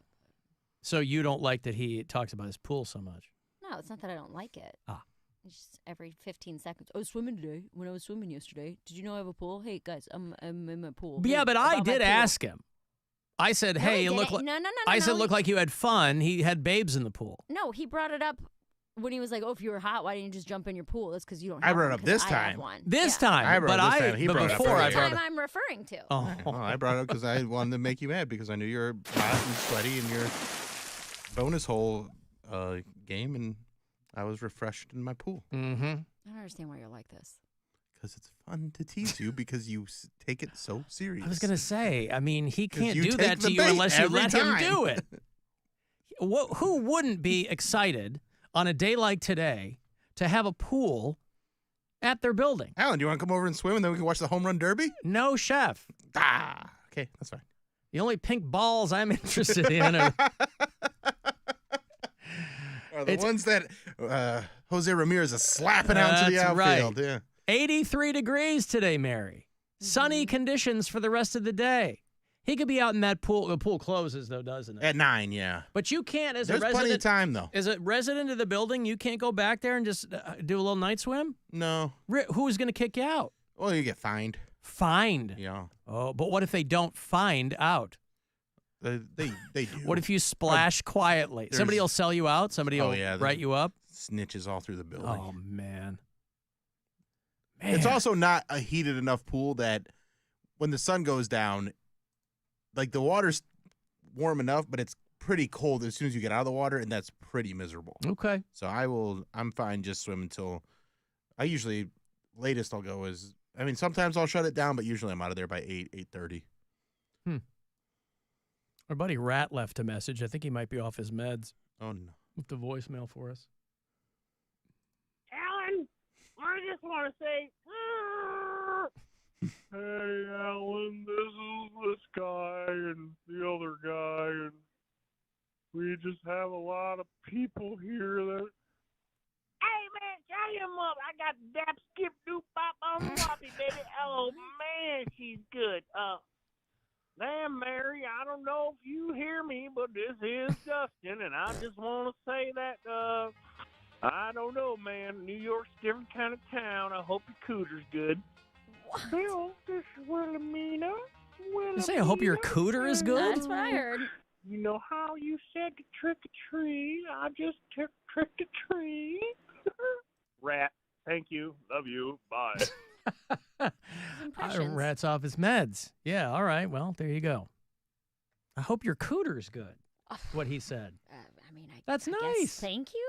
I guess. Man, New York's a different kind of town. I hope your cooter's good. That's exactly what he said. He's concerned about the pH levels and you've talked about how humid it is there. It's real gross. Yeah. That's why people get annoyed when they're like, Mary's always talking about how hot it is. It's the same temperature here. You're not walking. Tomorrow's going to be 96 degrees. And I have a mile walk with a backpack on. Yeah. To the train stop. If you are walking, then sure, you can be annoyed by me We complaining have about plenty it. of listeners that work outside and stuff. Yeah, but if 90% of people who live in the suburbs and listen to our show get in their car, drive to work, and go into an air-conditioned building. And where you are, every direction you turn, it's exhaust in your face. It's all compressed into smaller areas. So it's temperature, it's sweat, it's. If you only have to be outside in 96 degrees for 4 minutes a day, it's not that big of a deal. You're right. And that's why people are like, it's hot here too. Bill, what would you do if you had to be in 96-degree heat all Glad you asked, Chef. all I'll day make long? a little Bill stew in my pool. A little Squire, as it were.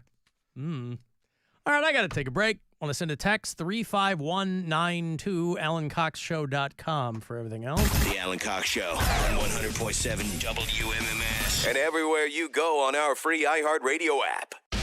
Rover's Morning Glory. 3 states now have ammo vending machines where you can buy bullets from an automated machine 24 hours a day, 7 days a week. Could you imagine being like a tourist who comes to the United States of America? You walk into a convenience store or a grocery store and there's an ammo machine there, like everything. If you're a Japanese person, you're like, this is supposed to have little girls' panties.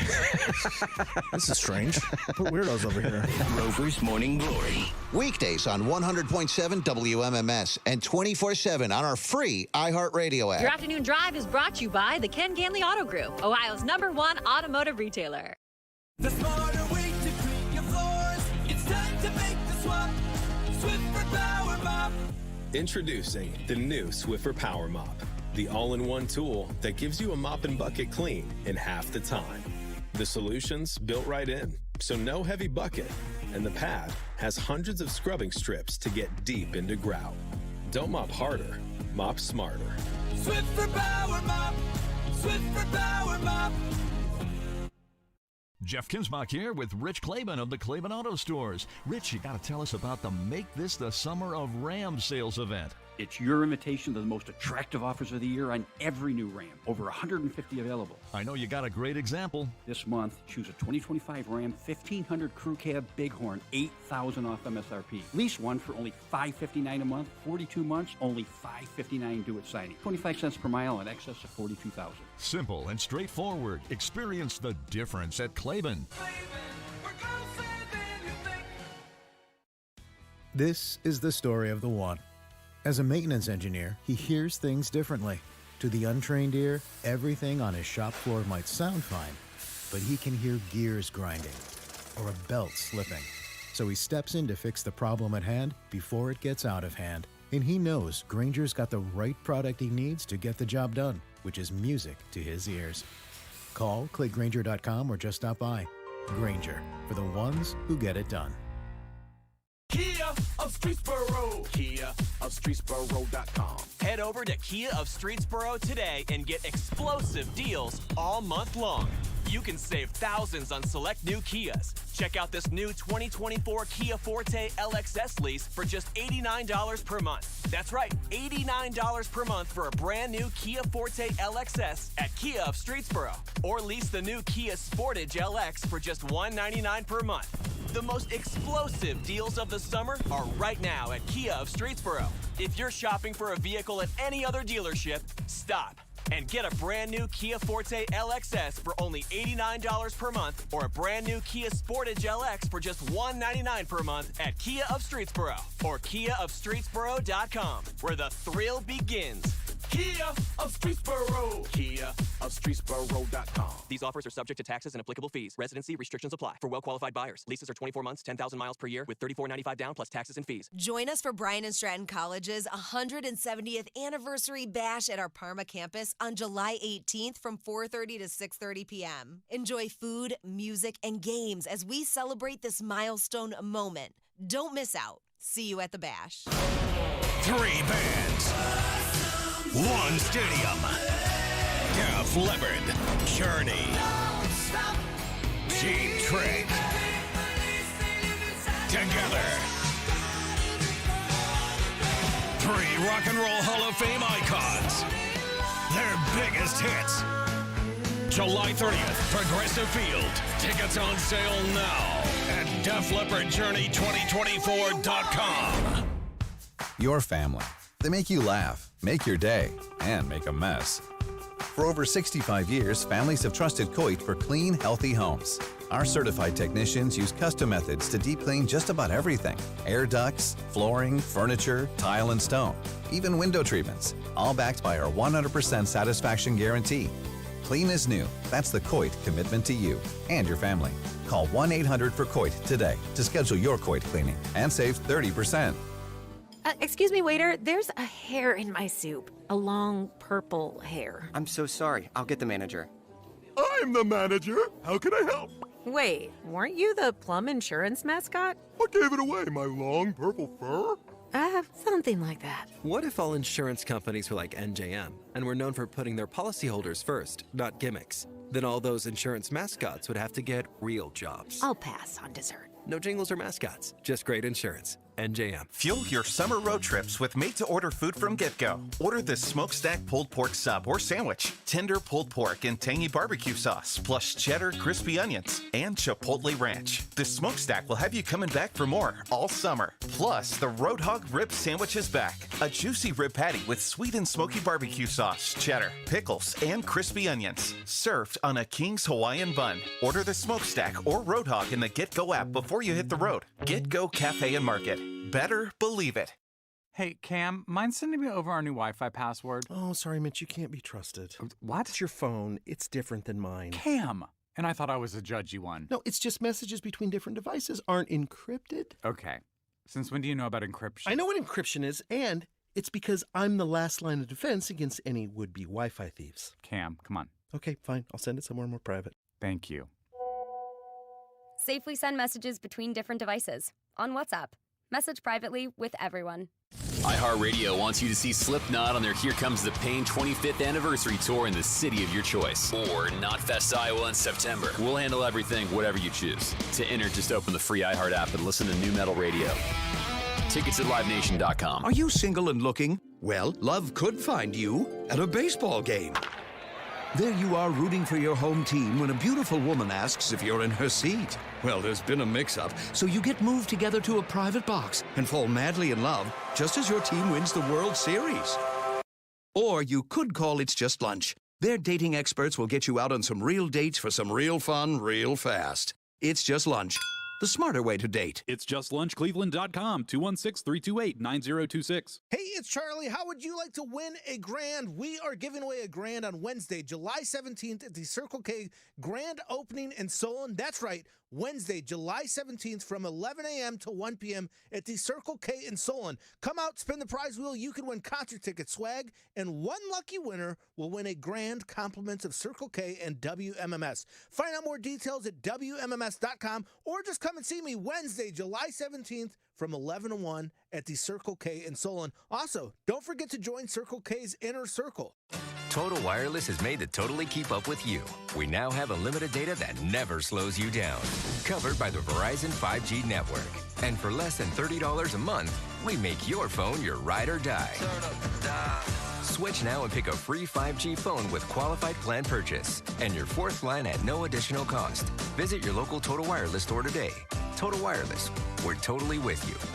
Actual speeds may vary by location. For data management practices, see TotalWireless.com. This is The Buzzard. From the Bath Authority Studios. The Buzzard. The home of the Buzzard. Buzzard. This is 100.7 WMMS. Cleveland. Call the Alan Cox Show. Is that what you want to do? Think about it, Alan. Once divorced and a broken man. 216-578-1007 or 1-800-348-1007.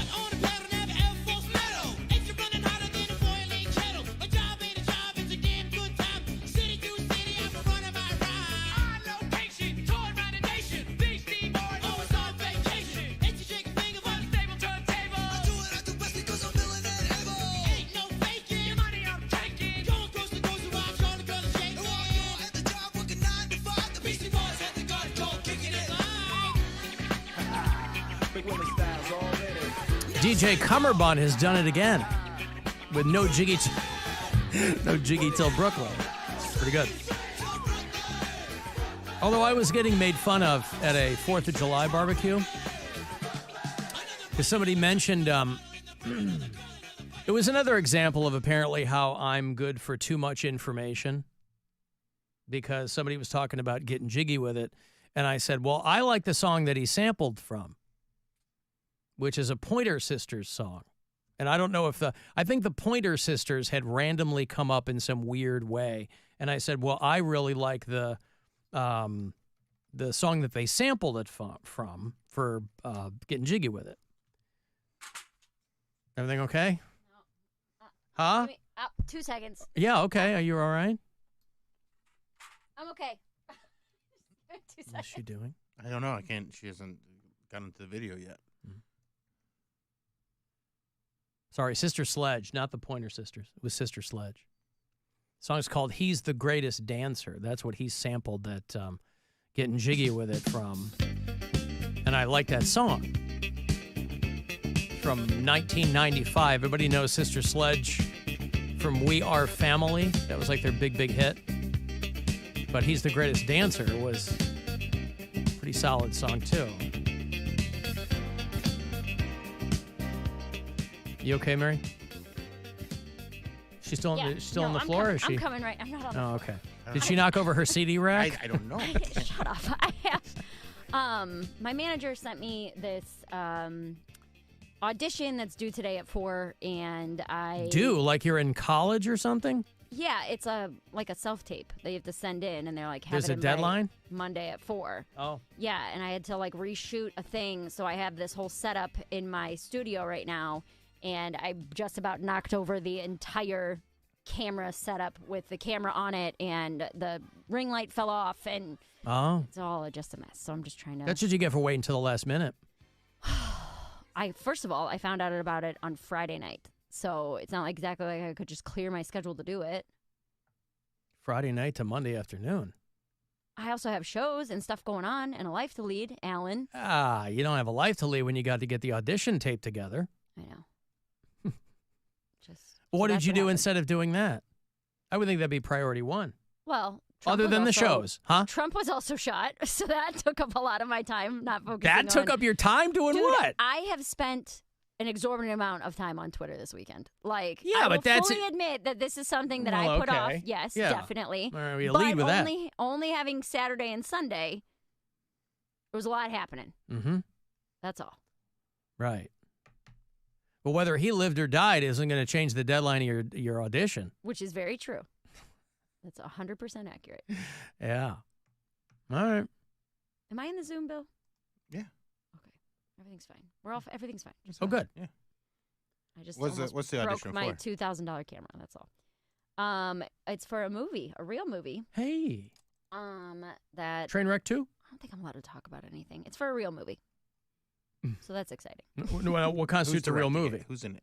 It's like a Tell us all the stars. SAG movie. I can't tell. I'm not going to say something and end up getting in trouble. And No, then no, losing you don't it have to do because of that. it. I don't want you to. Forgiveness and permission. I don't want you to put Come anything in on, jeopardy. it'll be Do you fun. have your SAG card? And no, I don't. Yeah. It's for an indie feature shooting in Jersey, starring this person. Mm-hmm. It's the lead opposite. I am a lesbian. Mm-hmm. Hell yeah, dude. That tracks? Female, 30s. Man, if you really wanted to nail this audition, you'd do it from Brian's car. I should. He has a Subaru. Here's the role. Female, 30s. Lead character's best friend. Mm-hmm. Frequently escapes to his apartment, dodging her abusive girlfriend. Oh, so it's the feel-good hit of the fall. Mm-hmm. Yeah. Don't mistake her heroin chic style and foul mouth for being edgy and tough. She's Wait. very- You're hold on, supposed to I'll be get there. Hold heroin on. chic? I'll get there. Hold on. Open Don't mouth. mistake her heroin chic style and foul mouth for being edgy and tough. She is very fragile and trusts too quickly and far too much. I said that too. As soon as he sent me this, the first thing I said back was, I am about 40 pounds too heavy to be heroin chic. Like, I don't know. And he's like, no, that's just her style. That's not, it's the body type doesn't No, it have was to a be. misprint. It was heroin chunk. Yeah, Yeah, heroin it was a chunk I can do. typo. There you go. But yeah, that was the first thing I said when he sent it. I was like, did you send this to the wrong person?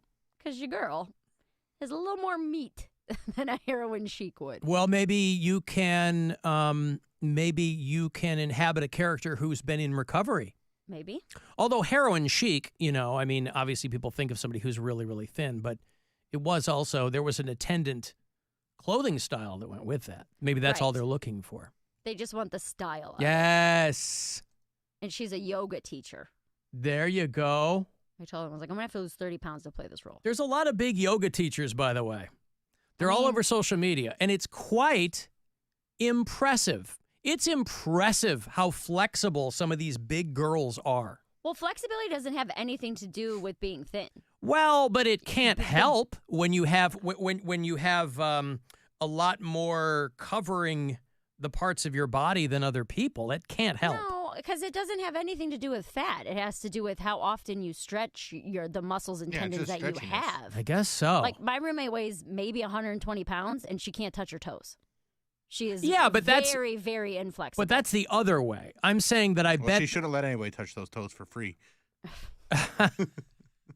Even herself. She can't touch her toes. Yeah. Wow. All right. So that's not something that's a priority to her? No, I mean, she lifts and stuff and like goes to the gym, but she's just not like flexible. She's just not flexible. How does she lift and not have any flexibility? That's really common. 90% of people who lift don't have Really? any flexibility. Yeah. Yes. Huh. You got to do both, boy. Yeah, a lot of people don't. Those are the big two indicators of how exciting your life is going to be is strength and flexibility. Never too early. I guess because you gals in your 30s are like, oh, I'm fine. I got a lot of time. I'll deal with this later on. Then you want to be one of those 90-year-old women jumping out of airplanes, don't you, skydiving? That'd be fun. Yeah. All right. Well, so Wendy, you send them your sizzle reel, and then they, or did you have to put yourself on tape for the movie? I have to do it a specific sides on tape for the movie. Oh, gotcha. Yes. I see. Which is what was working on in the break. All right. Is it an exciting cast, or is the it something main you're like, I guy- just want to get a book a thing? The main guy I had never heard of, and then I looked him up, and I'm like, oh, he looks kind of familiar. Okay. Kind of familiar. Yeah. Yeah. All right. I read his name wrong. I thought it was a girl's name at first, and I was like, I don't know who that chick is. But he's been in some things. Elliot Page. No. Oh. Correct first letter. Well, that narrows it down. Eminem. Yep. Roxy Baby, Mike and Akron with wife Lexi in the car. Hey! I just wanted to let you know I'm listening to rehashing the Eminem should Eminem leave argument / how long is he going to do it argument. On second hearing of your take, I am at least understanding what you are saying, despite my still disagreeing with it on a fundamental level. But you mentioned how people tend to slow down. Someone did a syllable check on how fast Eminem has been rapping for the last 10 years, and they found that he is speeding up. I don't know how long that's going to be, or if it will just sort of taper off after another 5 to 10 years, but some could say that he might just speed up until he dies or becomes a singularity. Who knows? All right, bye. Boy, imagine that. He's speeding up. How fast he... Huh? Did you listen to the new album? Yes. Yeah, I did too. It's good. Oh, it's Eminem. Did you listen to it in order? Conceptually? Not skipping? I didn't skip. Why would I skip? The one where he plays the audio of Haley when she was little talking to him, that one was really emotional. That was that one made everybody cry. Yeah. That's what everyone's saying on Slim's social followers. Okay. But I didn't I'm not huge into like rap and hip hop, so like I'd listen to it just because I needed something to listen to on the way back from Geneva. I'm like, oh, I'll throw it on and see what I think. And it's good. I think he does a good job of bringing in elements of his, classics and hits and stuff like that without being too nostalgic. And I think he went a little heavy on like the cancel culture stuff. I'm just sick of that stuff. That's the whole point. I know, and I'm just bored with it. But did you listen to the second half of the album? Yeah, that was the whole album. So that's the whole point, is that the first part is Slim Shady, and then he kills him, and then he goes into none of that. Yeah. That It's annoyed fine. me Yeah, that it's that fine. was people's take, too, where I was like, yeah, that's the whole point. What's the point? He is he's like killing off His his duality old persona. of himself and who he wants to be and who he was. Yeah. I got the evolution. I understood it. I just felt like it was I didn't hear anything that like made me perk up and go, oh, he's still got some arrows in the quiver. It feels like an Eminem record from maybe 20 years ago. Then I'm going to say you probably weren't listening to the lyrics very closely. Well, I'm not a lyric guy. Then but, that's your problem. Well, no. Eminem is like one of the best lyricists, if not the best lyricist of all time. That was a joke. Oh. You can't not listen to lyrics on a rap album. Well, Bill has said he's not. He just listens to music. in rock and That's roll. why, but that's why I don't listen it. to a lot of hip hop because it's too much to pay attention to. And so listening to this yesterday, I was like, okay, I'm like paying attention to it. It's like listening to a podcast with music to it. No, listen. It's good. The It's dude good. can write. I mean, there's no qualms about that whatsoever. I don't know. I was like, yeah, okay, it's fine. I'm not as invested. It felt like in stuff. It felt like he was really trying to prove to everybody that he can still do it. I think that you're on the defense, and that was your takeaway. No. because I'm not on the already defense. didn't- If I didn't care, I wouldn't have listened to it. You had to. I don't. Listen to it. Well, I'm sorry. You had to listen to it just Why? based on our conversations alone. No, I didn't. Okay. There was nothing we talked about that required me to listen to it. I was curious. Right? I didn't say it was bad. I mean, it's as good as anything he's done, I think. I think it's the best he's ever put out. Do you really? I really do. Wow, Just okay. based on I will say I've listened to it 3 times. The first time I listened to it, I was a little annoyed, like Bill said, where I was like, I get it, dude. You've said Caitlyn Jenner 25 times. You've mentioned her in every single song.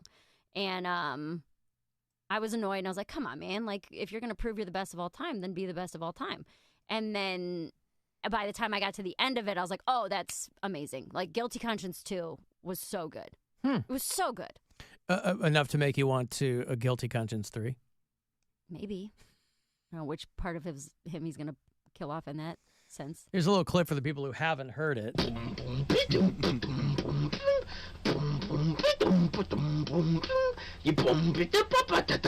boom, boom. I ran to the supermarket late last weekend. I hit the record button on my sound recorder, and I just can't just blurting out the words in my head, saying boom, boom, boom, boom, boom.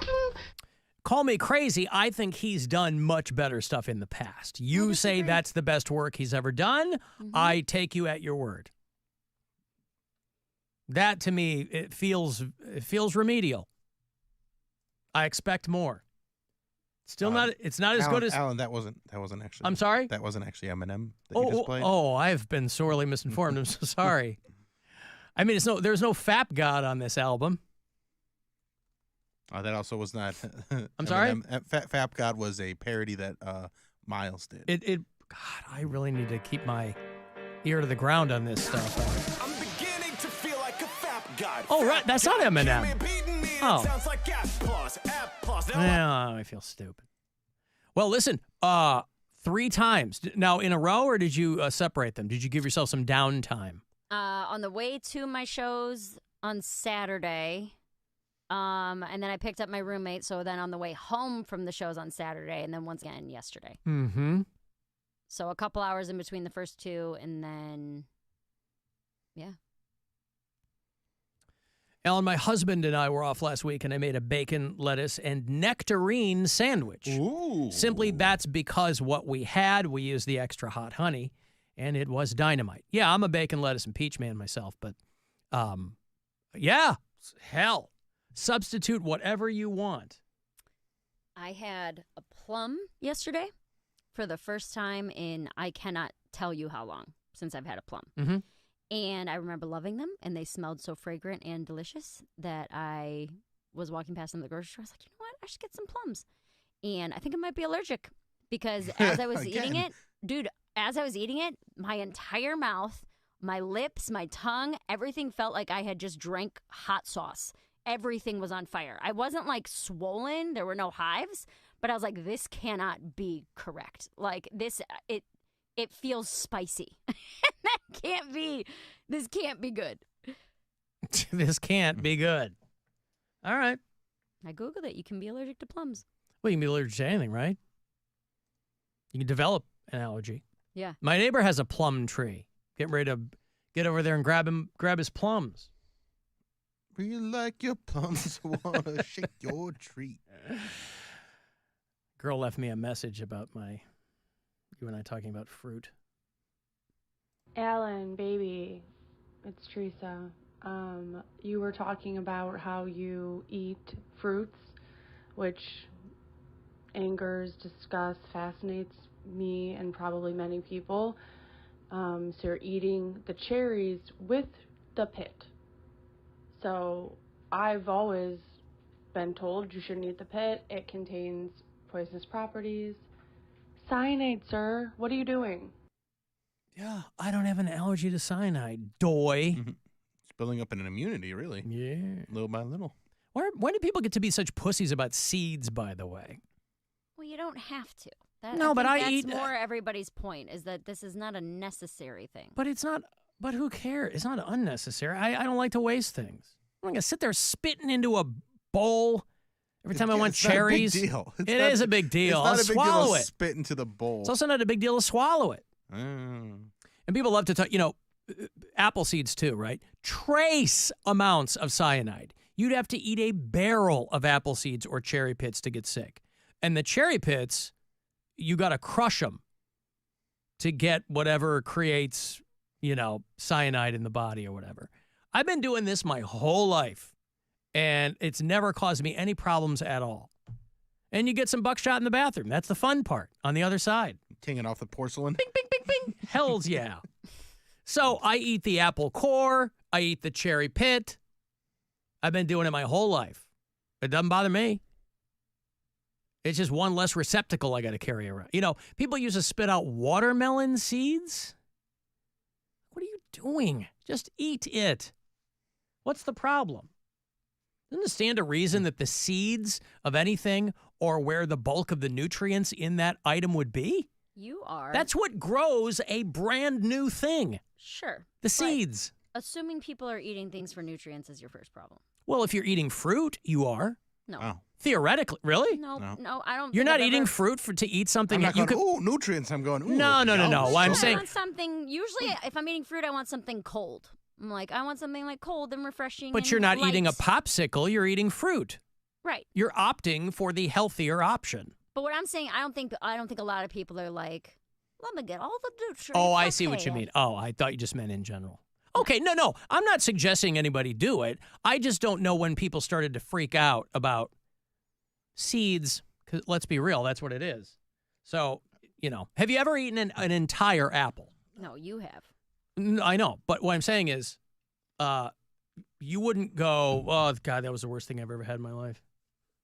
And, spoiler, you swallow a cherry pit, nothing is going to happen to you.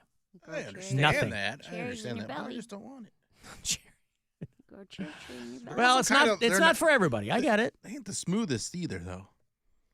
Cherry pits? Yeah. They're literally cylindrical. They're a circle. They don't have rough edges. Not if you chew them up. Well, that's when you release the enzymes in it that I'd rather spit turn 'em into out. cyanide in your body. I just spit them out. I get it. No, it's listen, just how I'm- I've always done it. It's Yeah. how most people do it. That woman said that It's she was strange. horrified because she thinks that a cherry pit can kill you with cyanide, which is not the case. I guess if it was, I'd be dead. We wouldn't be having this conversation. But listen, anything I can do to horrify my audience, it's a good day. I have to break. You want to go see Wolfie Van Halen? His band Mammoth, they're on the Mammoth 2 tour. They're bringing a band called Broken Love with them. They're pretty good. They're going to play July 24th out at MGM Northfield Park. That is not far off. He did a bunch of spring dates, and he's added Cleveland to the summer. So that is a week from this Wednesday. It's next Wednesday night. So you want to go? I'll have tickets for you after the break. And then 4:30 is the next chance for you to grab some money. The next keyword to get you $1,000 from the Buzzard bookie. The Alan Cox Show. On our free iHeartRadio app,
Welcome to the Sino Show. I'm your host, Sino McFarland. I'm an addiction specialist. I'm a coach, I'm a translator, and I'm God's middleman. My job is to crack hearts and let the light in and help everyone shift the narrative. I want to help you wake up, and I want to help you get free. Most importantly, I don't want you to feel alone. Listen to the Sino Show on America's #1 podcast network, iHeart. Open your free iHeart app and search the Sino Show and start listening. Now it's time to give stuff away. Time to give stuff away. All right, you want to go see Wolfgang Van Halen and his band Mammoth. They're on the Mammoth 2 tour with special guest Broken Love. And it's next week. It's not far off. Next Wednesday night, July 24th, they're going to be out at MGM Northfield Park. Ticketmaster.com has any and all info that you need on the show beyond the tickets I'm going to give you. So be caller 10, and these are yours, okay? Good luck. 2 for Mammoth WVH. Carrying on his father's tradition. 216-578-1007 or 800-348-1007. Are you trying to make us all uncomfortable? Alan Cox. It's gross, it's weird, it's not right, it's not cool. And there's plenty more where that came from. Back to the Alan Cox Show on 100.7 WMMS.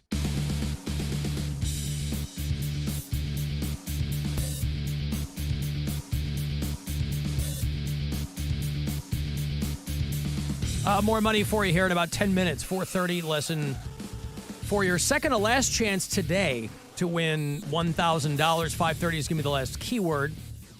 Guardians spending All-Star Week away from home. They will be back here on Friday, however, to start up the weekend series against the San Diego Padres. That'll be Friday, a 7:10 first pitch around the corner at Progressive Field.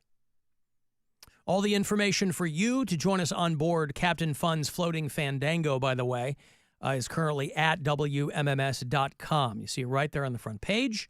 Announced our annual cruise at the top of the show. It's going to happen on Saturday, August the 24th. We have a lot of tickets to give to you. You'll be able to buy them as well. Schedule there for a couple of ticket stops. I'm going to be doing it. It's all presented by Circle K. We're going to go out on the Good Time 3. And it's always a lot of fun. All three of us will be there. But do not let that dissuade you from joining us. For most people who listen to this show, it's usually a pretty safe bet that they don't like one of us. But that's, 2 out of 3 ain't bad, just like the man said. So you can buy tickets. They're $20. Those are limited, however. But there are a lot of them for you to win. You can register at WMMS.com. I've got them for you all week around 3:20. Stansbury's giving some away too. So go to the website and get all the info, and we'd love to see you along. Hey, Judy. Hi, guys. Judy. Hi, Mary. Judy. Oh, singling out Mary. Hi, Judy. What's going on? I said hi, guys. Hi, guys. I and then know. Hi, Mary, I'm just. 'cause you're Hi, guys Chef. and she's Mary. Hi, Chef. I'm just breaking your balls. That's all right.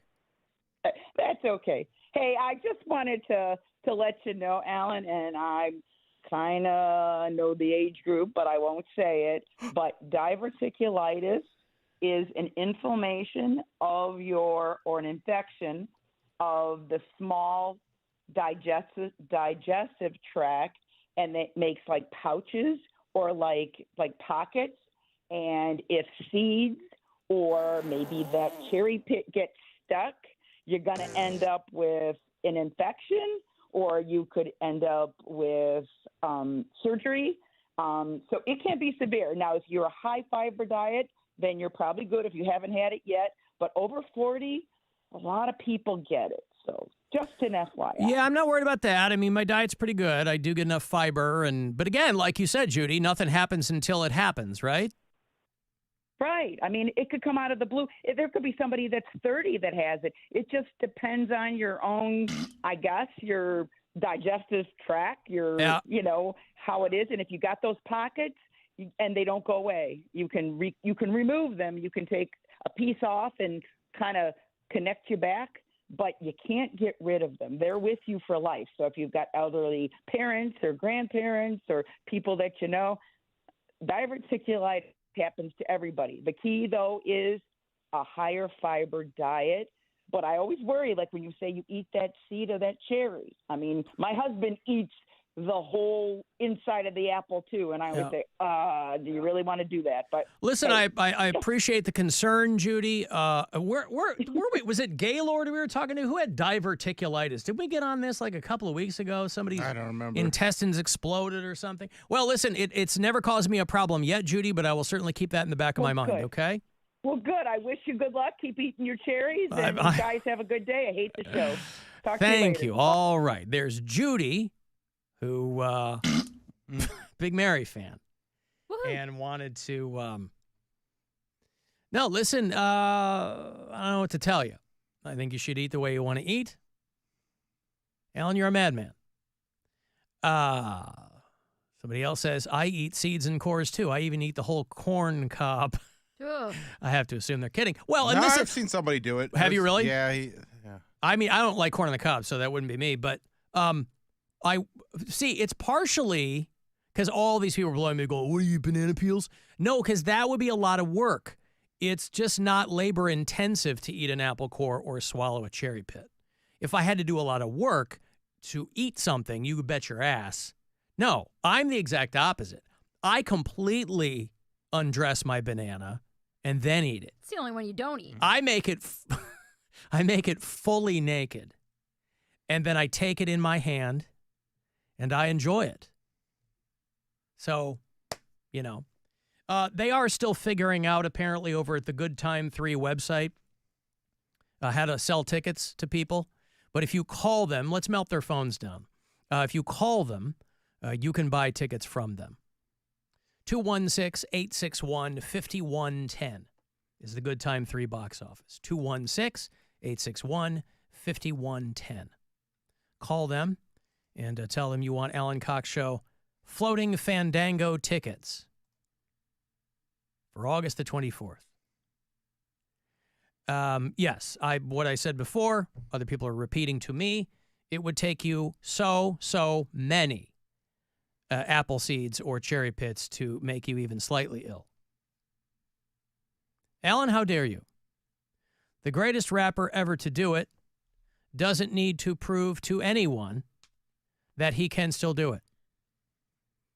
I guess they're talking about Eminem, although I beg your pardon, sir or madam. You never heard of Vanilla Ice? You've never heard of Shooby Taylor, the greatest rapper of all time?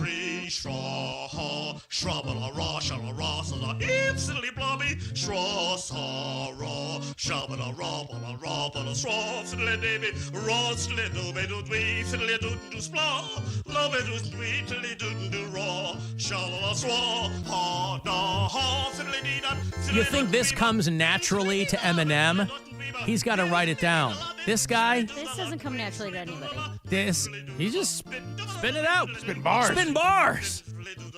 Come on.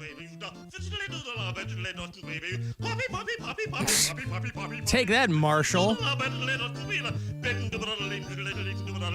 I mean, I hate to point it out, but I'm pretty sure that the rise of Eminem coincided with the death of Shooby Taylor. He couldn't handle. We're talking conspiracy. He couldn't handle that kind of fire.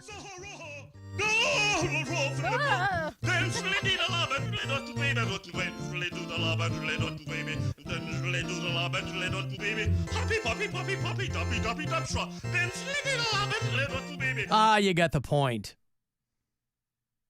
Shooby Taylor, the human horn. Take that, Eminem. But no, people are they're loving it. All kind of people were texting me. The Eminem record's good. great. No, I imagine, like, my girlfriend loved it because she's a huge Eminem fan. Yeah. So if you're a big Eminem fan, I imagine you are in heaven right now. Mm-hmm. Alan, I eat peanut shells. I used to do that. Oh, you stopped? I don't really eat peanuts anymore. Oh. Why did you do that? Just throw them all in. Just throw it in your mouth. Just chew. Yeah, but how's that different than cherry pits or apple seeds? It's on the outside. It's on the outside. A shell and a pit are different. Yeah, but that could splinter. See, that would be very damaging to your throat. Like, I don't care about sunflower. You know, they sell, like, flavored sunflower seed shells now.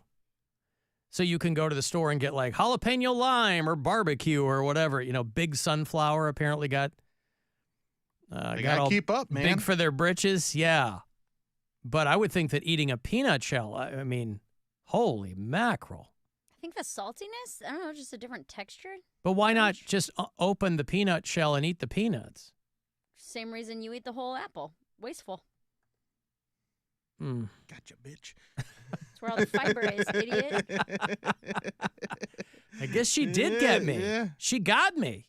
All right. Okay, so but you don't do that anymore.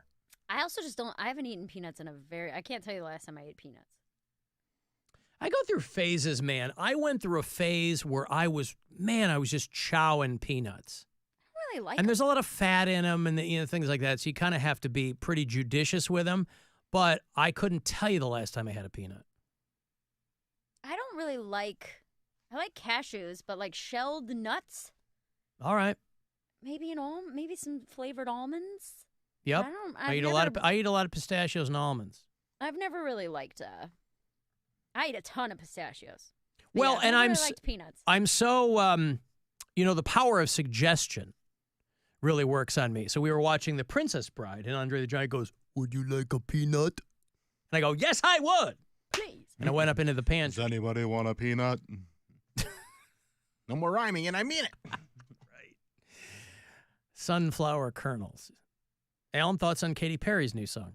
I haven't heard it, but all I see is her getting slagged and everybody saying Katy Perry's over. And, I've just seen the shot where they show like a close-up on her boobs jiggling, and I was like, yeah. This is art. She's jiggly. Yeah. Well, it's got to be tough. I mean, you're getting older as a pop star. She's a mom now. You know, part of you is like, I want to show I can still do it and that I still got it. And she might not. I don't know. I don't pay that close attention to her. I think she's super cute, but I don't have my ear to the ground on that. I know that the reviews of her new stuff have been very unkind. So I don't know. You know, that's all subjective anyway. Alan, all the salt is on the outside shell of peanuts. Well, that's why Mary was eating them, right? Mm-hmm. Not if you get shelled peanuts. You were sucking on them. No, I would chew them. Oh, God, I remember the first time we went to Florida and passed a boiled peanut because it's such a big deal down there. They're like, oh, you got to try boiled peanuts. It's such a delicacy down here and blah, blah, blah. It's the most disgusting gruel I've ever had in my mouth. It's just gross. I'm like, this is what's real gross. It's perfectly symbolic of everything there in Florida. But I was like, oh, my God, I thought it was going to, because it sounded gross. But I'm like, well, I got to go in and, figure it out. I'll try it for myself. Oh, God. So I'm glad I tried it. So now I know how gross it is. But Mary's not eating shells anymore. I just haven't had peanuts in a while. I think you're better. Now, let's say you're, I don't know, you go into a Five Guys Burgers and Fries. You know, they've got those giant barrels there of peanuts. Mm-hmm. While people are waiting for their food, they'll pop a couple of peanuts open, maybe. They used to do this at a place called the Ground Round. I know how many people remember the Ground Round. Oh, yeah. You throw the peanut shells on the floor. What a treat that was. Oh, my God. Yeah. I always thought of... Felt like you're getting away with something. God, I when I lived in L.A., there was a place, I don't even know if it's there, but it was on PCH. It was called Gladstone's. If you took Sunset all the way to the water, you got to this place called Gladstone's. And it was one of these places where, yes, the giant barrels of peanuts, and you'd throw them on the floor or whatever. And I was just thinking, Jesus, I can't imagine waiting tables here. When There's you're just a steakhouse that used to do that too. Yeah, there were a lot of places that that was their little hook. But Jesus, if you had to work there, you wear like work boots. All right, well, next time you have a peanut, tell us, will you? I will. All right, thank I'll you. update you. Just keep us in the loop is all I want to know. I got money to give you. Anybody here wanna buy my nuts? Selling nuts. Hot nuts. Is he going to tell us how much they are? Probably. Because okay. What, 1 for 1 and 10 for 5. Okay. All right, well, good. I got $1,000 here. It's courtesy of the Buzzard Bookie, so good luck. This is your chance to bet with the Buzzard Bookie and win $1,000 now. Enter this nationwide keyword at WMMS.com. Check. That's check. Enter it now at WMMS.com. I got to tell you, I could not be more pleased that my son has a job right out of school. And I was looking over the list of the most lucrative college majors. And there's really no surprises on this, you know. They do try to tell kids in college, hey, it's super fun to follow your bliss. But if you want to make money, you might you might want to study something practical. And usually that falls along the lines of some kind of engineering. My son has a job with a cybersecurity company. But whether He's probably making more than all of us now. He's making, right out of school, he's making good money. Yeah. That's great. But I mean, you know, pharmacists. Whoops. Mary could have been a pharmacist. Could have. Her worries would have been few. What does she always say? Show me a problem that money can't solve. 100%. Can't even conceive of it. Had she been a pharmacist, which is on this list, who knows? She could have been the funniest girl at Target.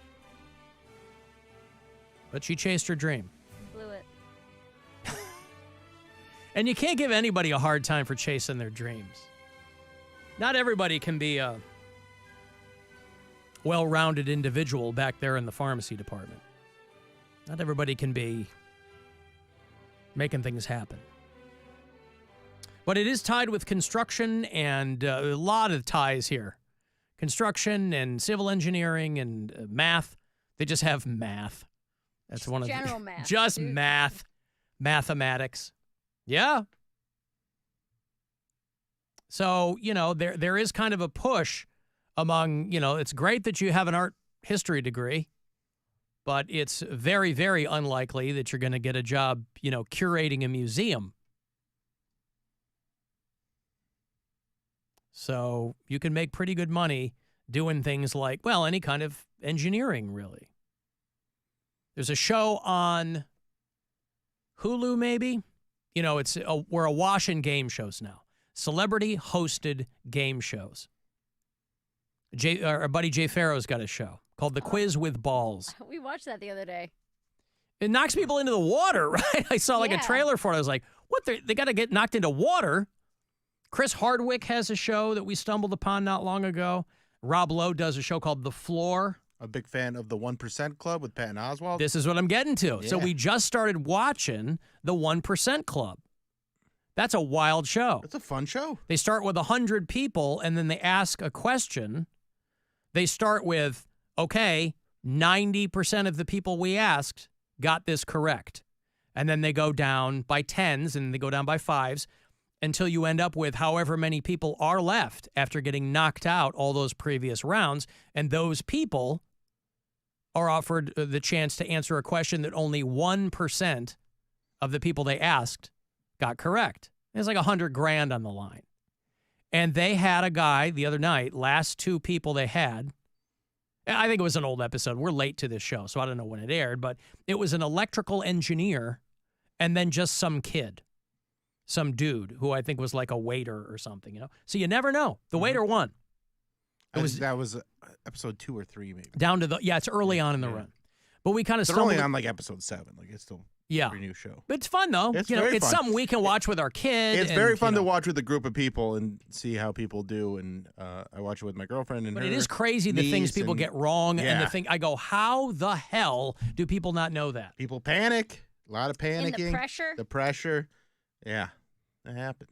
No, I mean when they ask like when they do the initial survey, right? Oh, yeah. Well, there's they're a lot like of dumb only people out there, man. Well, no, I know, but I mean, even dumb people can look at something and go, "Oh, that's 25 or whatever."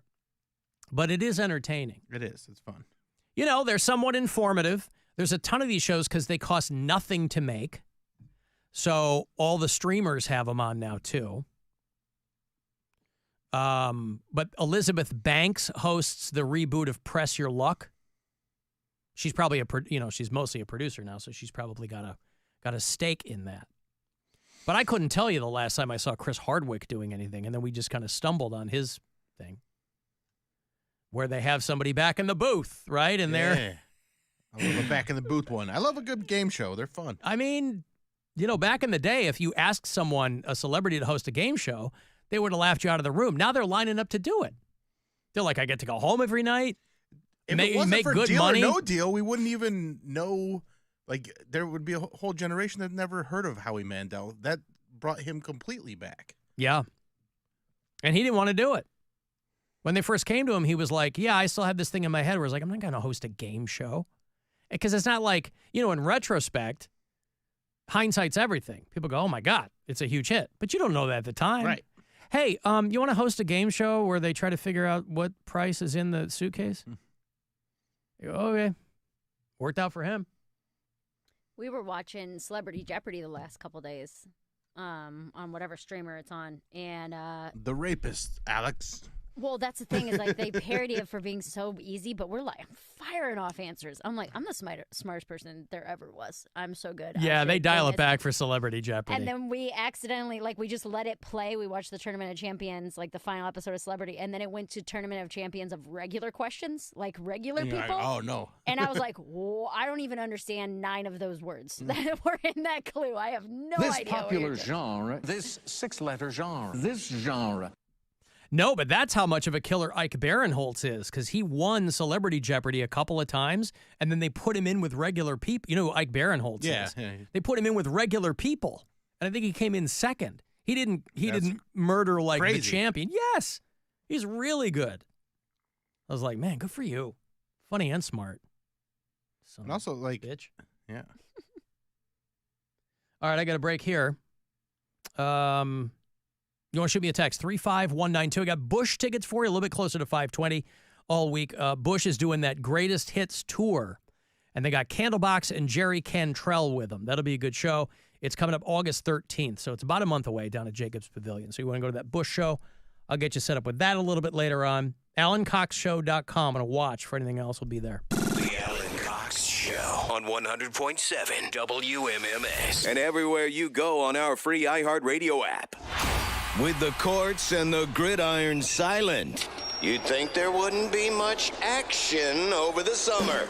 But you can still get a taste with the Buzzard Bookie. 9 chances a day every weekday to win $1,000. My heart is pounding. Yes! On top of the world, yeah, this is insane. Keywords coming.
The best professional service for your home.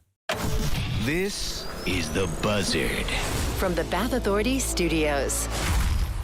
100.7 WMMS, Cleveland. Call the Alan Cox Show. I'm sure it'll work for people on vacation when they don't have to do something, but I can't imagine it working on a day-to-day basis. 216-578-1007 or 1-800-348-1007.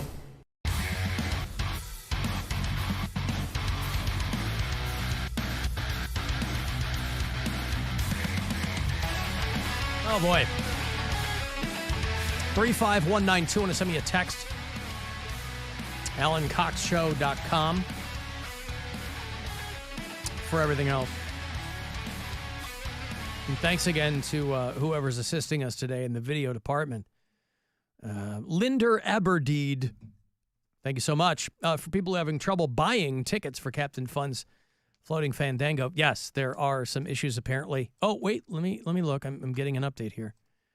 We were sending people to the to WMMS.com, which would then send them to the Good Time 3's page, which I guess was having some issues.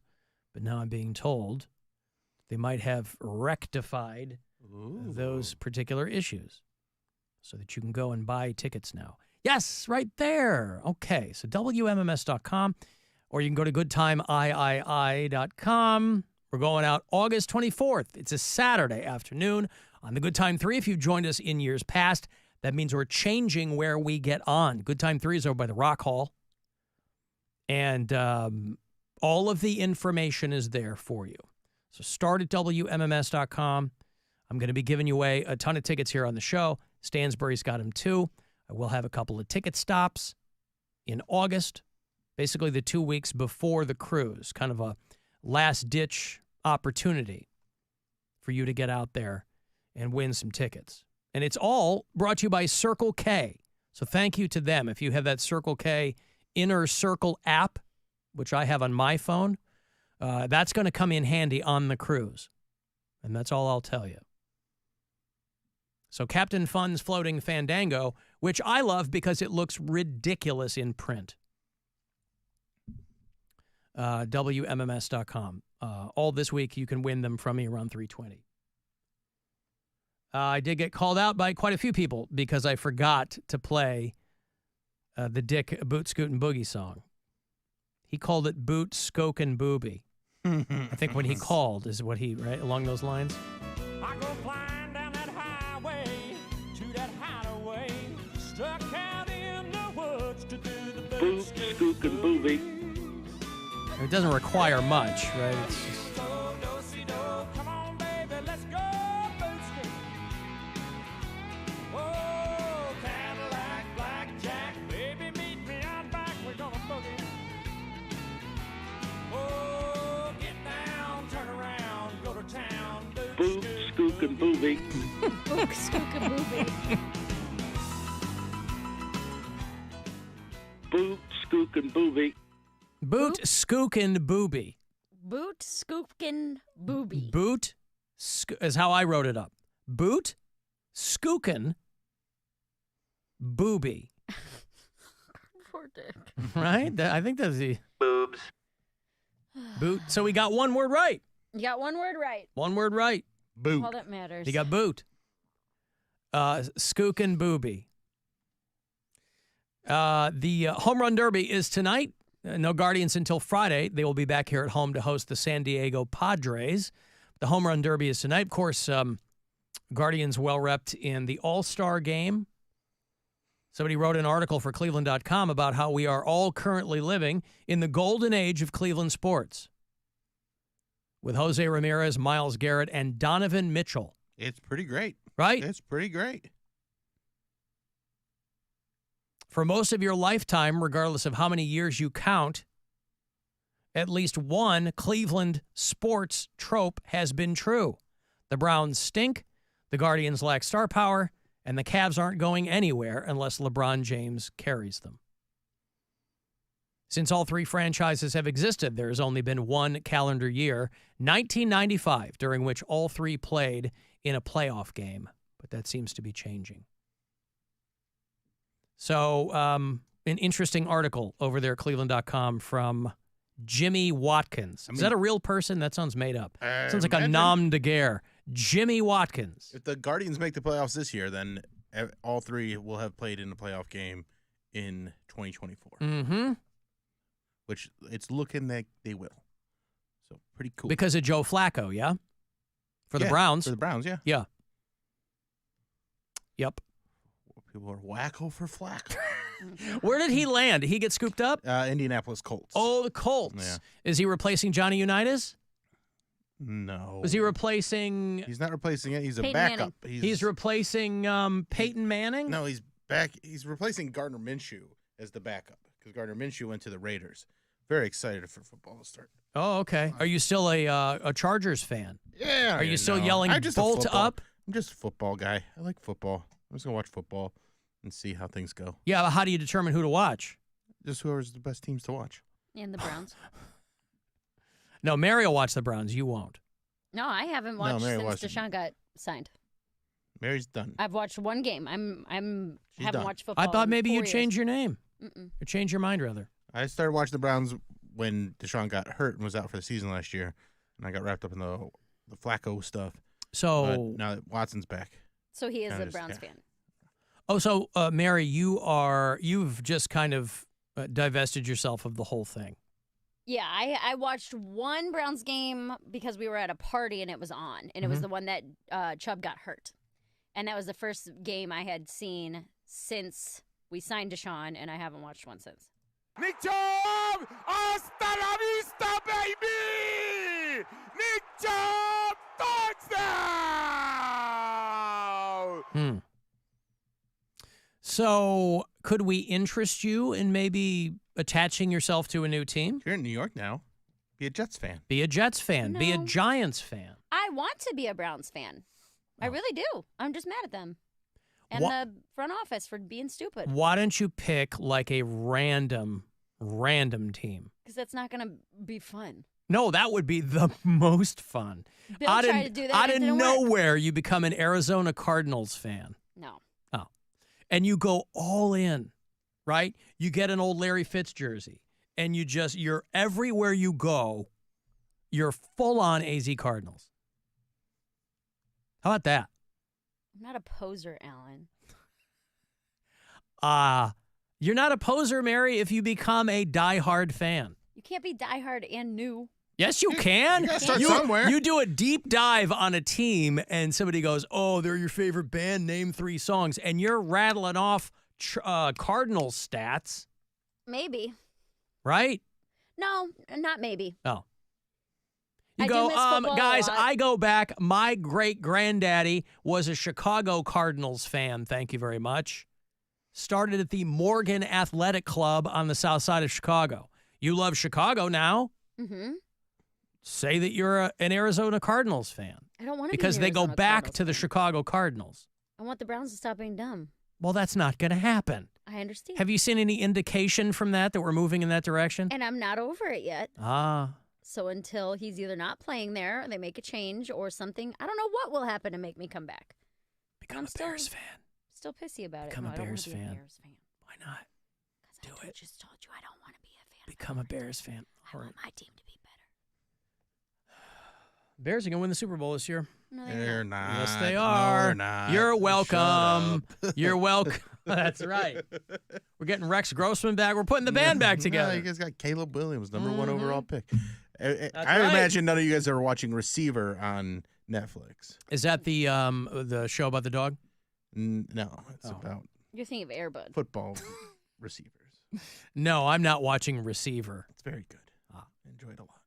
So last year they did quarterback and they followed 3 quarterbacks around. This year they're doing receiver and they're following different wide Wait, was the receivers show around. called Quarterback last year? Yeah. So they're like, what are we going to call this show? And they You go, have to "Well, keep it simple for meatheads. wow. What am I going to watch? Quarterback. What is it Mhm. going to be? Receiver. This season on tight end. Yep. Well, there's people. This is how mad people get though. One of the receivers is a tight end, and they're like, "He's a tight end." Wow. They get mad. Well, 'cause and it's- Netflix knows that. They're like, that's why we called the show. We can't, you can't mess around with sports fans, I guess. they got George Kittle on there. He's pretty fun to watch. Okay. I love shows like that. because they're also Debo Samuel. Who else is on there? Debo Samuel, Justin Jefferson, and Amon-Ra St. Brown. Oh, yeah. And what's his face from the Raiders? Devontae Parker. Yeah. Adams. Adams. Why hasn't Amon-Ra, for all you Egyptologists out there, are you not having kids or what? Why hasn't Amon-Ra taken off as a name? What a great name. His brother's on your team on the Bears. I know. Equiminius. Yes. I love the name. I love all these His names. dad was a 2-time Mr. Olympus or Mr. Universe or something like that. And then they got a German mom. Crazy upbringing. Because they would train every day. They speak English, German, and French. Like they went to high school speaking French. It's crazy. Beautiful. Yeah. Very well-rounded kids. But the thing is, they have 2 brothers in the NFL and then a third brother that's just watching the game just like, it's like, what the hell happened to that one? He couldn't make it happen. Yeah. No, we don't have his brother anymore. We lost his brother. Oh, where's he at now? He was on the Bears last year. He went to the... I don't remember. No. He went somewhere. Well, look. He went to the Saints. Went to New Orleans. Yeah. Ooh. Equanimous Browns. That's Saint your Browns. team, Mary. You love the New Orleans Saints. New Orleans. You like Jesus? I don't want a new team. I want to support my team, and I don't feel comfortable doing that yet. Bill flipped the switch. He feels comfortable supporting him. I didn't. I did for a little bit, and then now that Watson's back, I can't do again. So you're not going to watch one Browns game this year? No, I'll probably watch a bunch of football. That's not what I asked. I didn't ask if you were going to watch football. I I watch asked a if you lot were of going to watch football. Browns games. I don't know yet. He doesn't know yet. Okay. Well, why does he have to know? Well, he was just one of the loudest voices against it. And now all of a sudden he doesn't know anymore. He's calmed nothing down. Has changed. Nothing has changed. The sexual allegations are still there. Aren't they? Yeah. But people have forgotten about the Mary. It's in the back of people's minds now. Forget about it. It's not forgotten. Oh. But watching the games is not the same as cheering for the team. But when you were first talking about it, it was not on my TV, no ratings, absolutely not. I quit this team. I denounced the Browns. Right. And then a year or two goes by, and you're like, yeah, it wasn't that bad. 3 years. Has it been 3 years already? Yeah. He signed in 2021? Yeah. Mm-hmm. Well, either way. That's all. Yeah. All right. Well, I don't know. It's hard to not cheer for the Browns. I love so many other hard to places. not cheer for the Browns. I've cheered for the Browns my whole life, too. Mm-hmm. I mean, what's a girl to do? Stand your ground. I guess so. She's standing her ground. She doesn't care until Deshaun Watson's gone. You're not going to care for a long time. I know. Wow. And that's what, like, last year when everything was going crazy, even Brian was like, you really aren't going to watch when they're in the playoffs or they're doing this or they're doing that.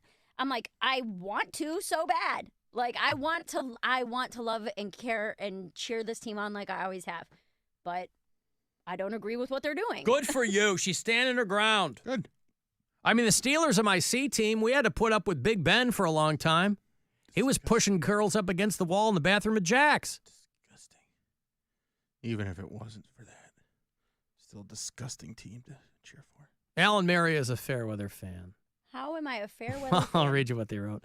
A true fan stands by the team, even if they overpay sexual deviants and sign stupid free agents. Well, there you go. A fair weather fan would be a fan who is there when things are good and not bad. Yes. But right. what you're saying is the team is better now than they have been. So if anything, I would have flip-flopped and gone back to them when it was exciting and Joe Flacco in playoffs and all that, and I didn't. Aren't they always kind of quietly looking for a way to unload Deshaun Watson, though? I mean, it's just going to be impossible. Really? Too much money? Too much money, because it's all guaranteed. Yeah. Should have never happened in the first place. Right. That's why I'm mad. Me? I'm mad at the idiots who signed that deal. Yeah. How about HQ Argle Bargle going right to the Pistons? Mm-hmm. How about that? Monty Williams still getting his $65 million. And Argle Bargle goes over there, and that's to be a bad NBA coach for 1 year with a 5-year contract, and then I can just live off of forever. Yeah, I could lose a lot of games. I could do that. And they might even rally around me and be like, "Hey, I actually like the way Bill's coaching. Yeah. And we start winning games. Little, like, fish out of water kind of thing.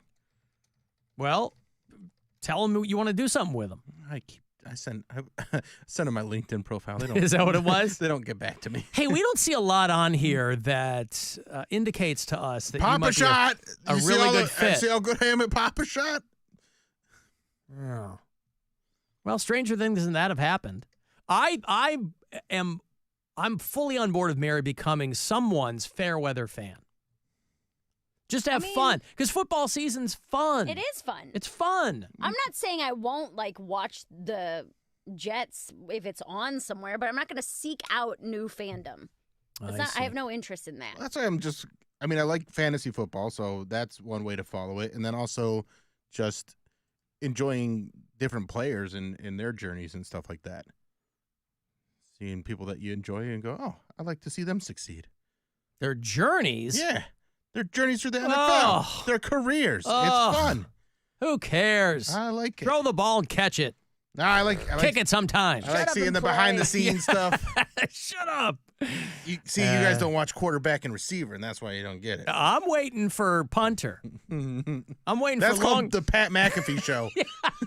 I'm waiting for It's on every day. I'm waiting for long kicker to premiere. So how many seasons of this dumb show are they going to do? How many positions? I don't know, but they started with quarterback. It's NFL film, so it's really well done. It's it's essentially Hard Knocks, but focused on one player. Got it. I mean, running back is going to have to happen. Yeah, running back. You probably wide out. I imagine next. Well, wide out is receiver. Okay. Oh, they put them all. They're like, hey man, whatever you do. Well, that's a wide receiver. I was trying to be cool. Okay, so what are the other? I imagine next year they'll do a defensive player, whether it's cornerback or defensive end or something like that. Will they have a season called center? Maybe. They're missing out though because Jason Kelsey would have been a great guy to have on that, and he's retired. Mm-hmm. No, you snooze, you lose. I'm just telling you, Mary. Seattle Seahawks. Look into them. I'm not doing that. Oh, okay. No, that's a real bummer. Can't tell me what to do. I'm not trying the to tell. Saints have a fun thing you could chant. No, I don't know. Maybe. They do. I'm telling you, they do. What is it? Are they Who Day? No, that's that's the Bengals. No, they both have like the same stupid chant. Saints Who chant. Day is Cincinnati. I know that for sure. I have enough Bengals friends to know that they are Who Day. Who dat? Who dat? Who dat say they gonna beat them Saints? Who dat? All right, That's not real. They're Who dat? IGGY. Who dat? Who dat? Oh wow. Who dat? Who dat? Who dat say they gonna beat them Saints? No, I hate that. I guess that's a Cajun thing going on there. Who dat? Wow. Okay. Yeah, that's no good, Mary. No, I don't like that. No, You don't no, like Stay that? away from that. No, I don't like that. No. Well, we got to just and you don't like Bolt Up. Nobody likes Bolt Up. I want to bark. I want to be in the dog pound. I want to be, again, I don't want a new team. I don't care how catchy their phrase is.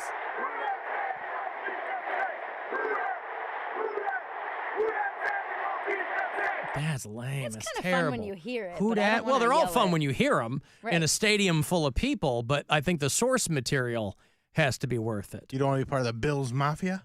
Absolutely not. No, he meant Bill Squire's Mafia. Even more so not. Oh. What about you got the Jets.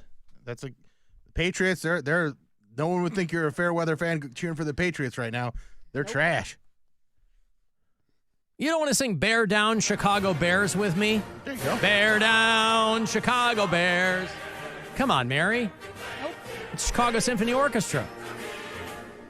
Down Chicago Bears. Put up a fight with a might so fearlessly. It's fun. It's in a register you can sing. What if you become a Ravens fan? T-formation. Yeah, be a Ravens fan. Because they were the original Browns. No.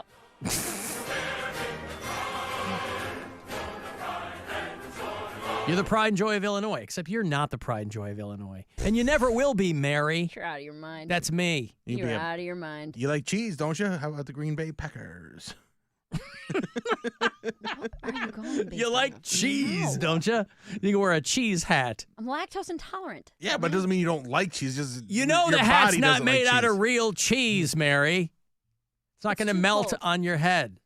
You don't have to go to the games. Too cold. You If want to I'm be a real Browns fan. I would. You're trying to be a Browns fan. It's cold here, too. Right on the lake. I'm not trying to be a Browns fan. Yeah, you are. You just want them to make a whole lot of changes. Right.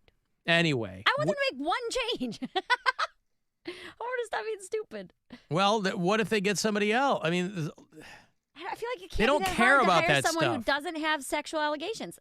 Good luck. I feel like it's not that hard. Well, you're rooting for the wrong sport then. I understand that. I know. Well, you know what you should do? What should I You do? should find the major sport with the least sexual assault allegations. Oh, boy. Probably What's that going to be? That's not women's volleyball? Oh, there's probably a lot there, too. The major sport with the least sexual assault cases would be, well, the NHL is the only one of the four major sports that does not have a formal policy addressing domestic abuse, sexual assault, and child abuse. There's a lot of fighting in hockey. And they want to make sure that those guys don't necessarily keep work at work. Well, I don't know. There's a viral video of Nick Chubb today. He had that horrific knee injury last year, and he was shown squatting like 540 pounds a couple times. It's got everybody very excited because they're hoping he'll be back for the beginning of the season. Ooh, so scared, chubby wubby. All right, I got to take a break here. I want to go to that Bush Greatest Hits Tour. It's called Loaded, the Greatest Hits, because they're loaded with hits, I have to assume.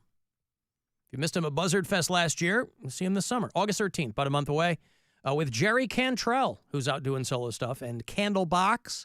Man, we're going to party like it's 1997. So I'll have tickets for you after the break. And then 5:30, another keyword, it's your last of the day to get $1,000 from the Buzzard bookie. It's the Alan Cox Show. On our free iHeartRadio app and your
2024 Paris Olympics. It's time to give stuff away. It's time to give that stuff away. It's time to give stuff away. Give stuff away. All right, Gavin Rossdale and Bush are back in Cleveland this summer. We had them here for last summer for Buzzard Fest. And you're hard-pressed to find better rock stars still doing it. Pair of tickets to see Bush on the Loaded Greatest Hits Tour with Jerry Cantrell and Candlebox in the supporting slot. It's about a month away. It's Tuesday, August 13th at Jacobs Pavilion, AXS.com, or on the AXS app. As where you get all the tickets and info. This pair for you, caller 10. You're going to see Bush this summer. Congrats. 216-578-1007 or 800-348-1007. If you find yourself breathless with constant laughter, congratulations. Now, could you tell us what show you're listening to? It sounds fun. This is the Alan Cox Show. On 100.7 WMMS.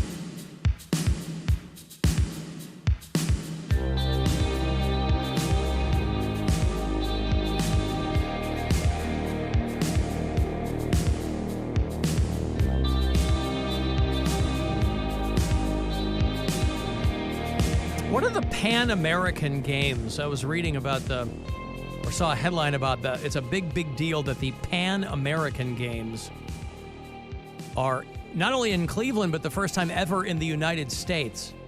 Anybody know what those are? It's when you have a contest of how fast you can flip an omelet without breaking it. Mary Santora, everybody, she's going to be performing tonight. No, tomorrow. She'll be performing tomorrow night if you are in on the island, as they say. Unless you're going to be in Brooklyn. Nope. I'm going to be at the Fat Black Pussycat. Hey! Easy, man. I got to hit the tilt button. Yeah! The Fat Black Pussycat. At the Comedy Cellar. Nice. Very, very exciting. Well, that's got to be, right? That's a good, yes. Yeah. All right. Extremely exciting. What, is that a late show? 10:30, and I'm hosting it, so I'll probably be there. All right. It starts at 10:30, so I'll probably be there till 12:31 if I'm hanging out. I went to the Attell Late Show on Saturday, and I had too much edible. Uh-oh. Yeah. How much did you take? A couple of gin and tonics didn't. Well, I thought that I never do, but for some reason, I was down to clown. I just had a little bit more. I just misgauged it a little bit. I wasn't blown out of my gourd. Mm-hmm. But yeah. Yep. It was good, though. I think they packed it out. I think. You weren't there. No, they were all sold out. Yeah. They sold out all the shows I yep. saw. No, he's great. I saw Hilarity's post. I mean, you see He's Dave the Attell best. and you I go, love him. oh, Dave Attell. He's got, what is he, 65? Nope. He's 59. But he's, he's still funny, boy. Funny.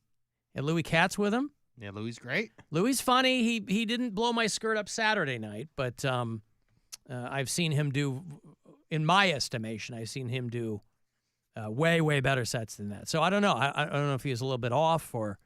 Hey, working on new stuff. Yeah, maybe so. Maybe something. But no, it was a lot of fun. Tell's great. But the Pan American Games are coming to Cleveland. I guess they're here.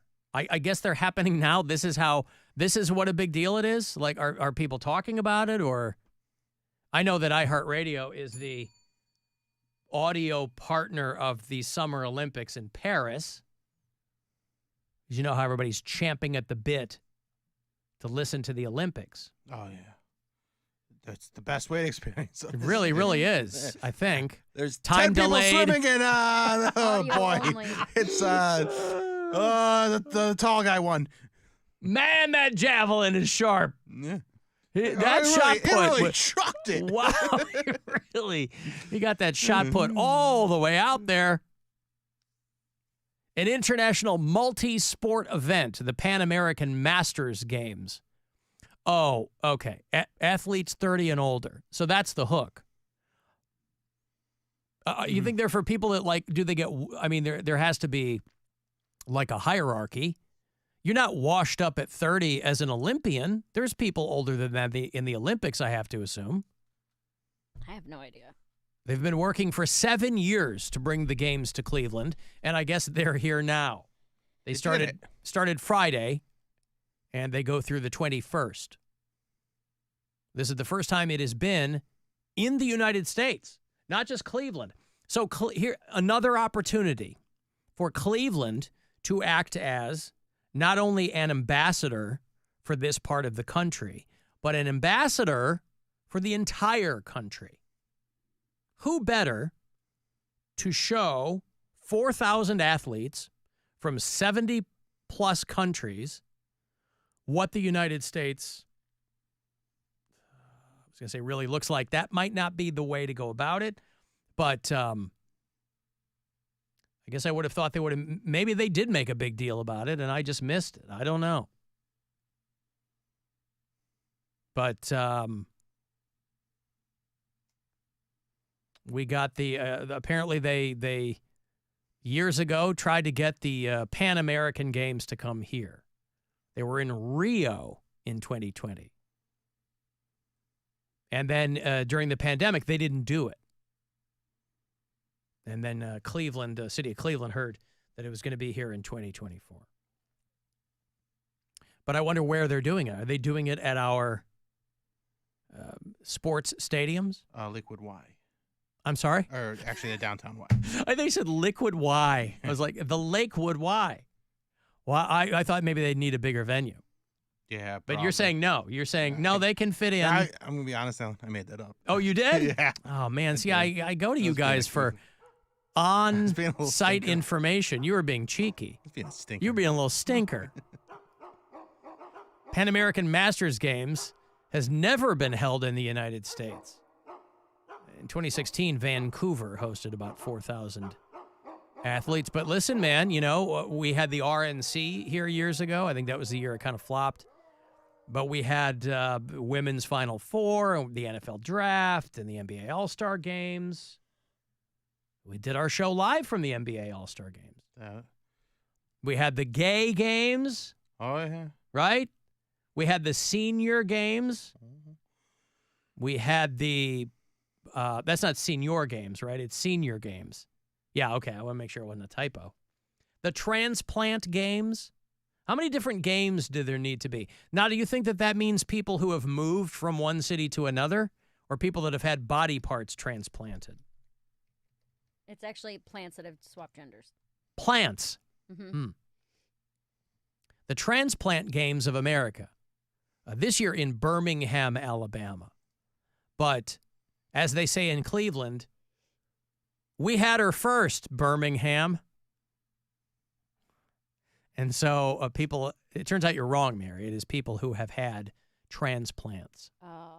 Yeah. Context clues, you know. People who have had organ transplants. Wow. I guess that's a way to really test how well they're working, too, is to really put them through the paces. Depending on the organ. Huh? Depending on the organ. I mean, they're all important. Is this any kind of transplant? What's a non-important organ? I mean, if you've donated... Appendix? Huh? Appendix? I don't believe that's an organ. I believe that's a vestigial appendage. I don't believe when they talk about vital organs, I always feel like that's a little redundant. An appendix is not an organ. Stomach. What about skin?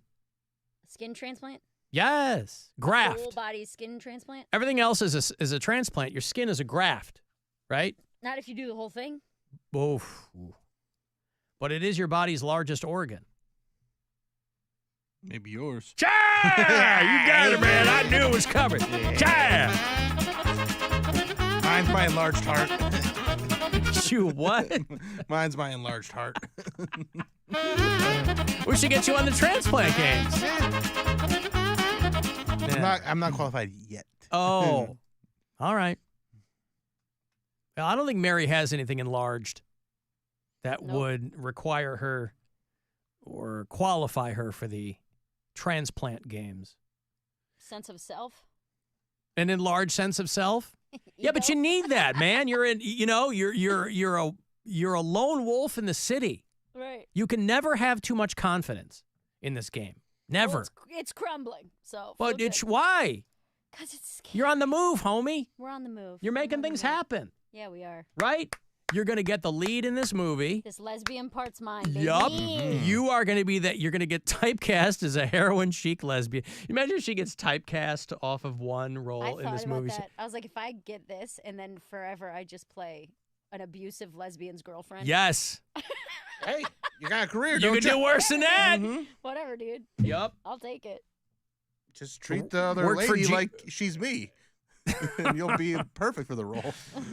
Get a life-size cutout of Bill's face. You know how like Brando used to have to have visualize it. Brando used to have index cards with his lines on other people's foreheads or whatever. Just do that with your scene partner. That'll be fun.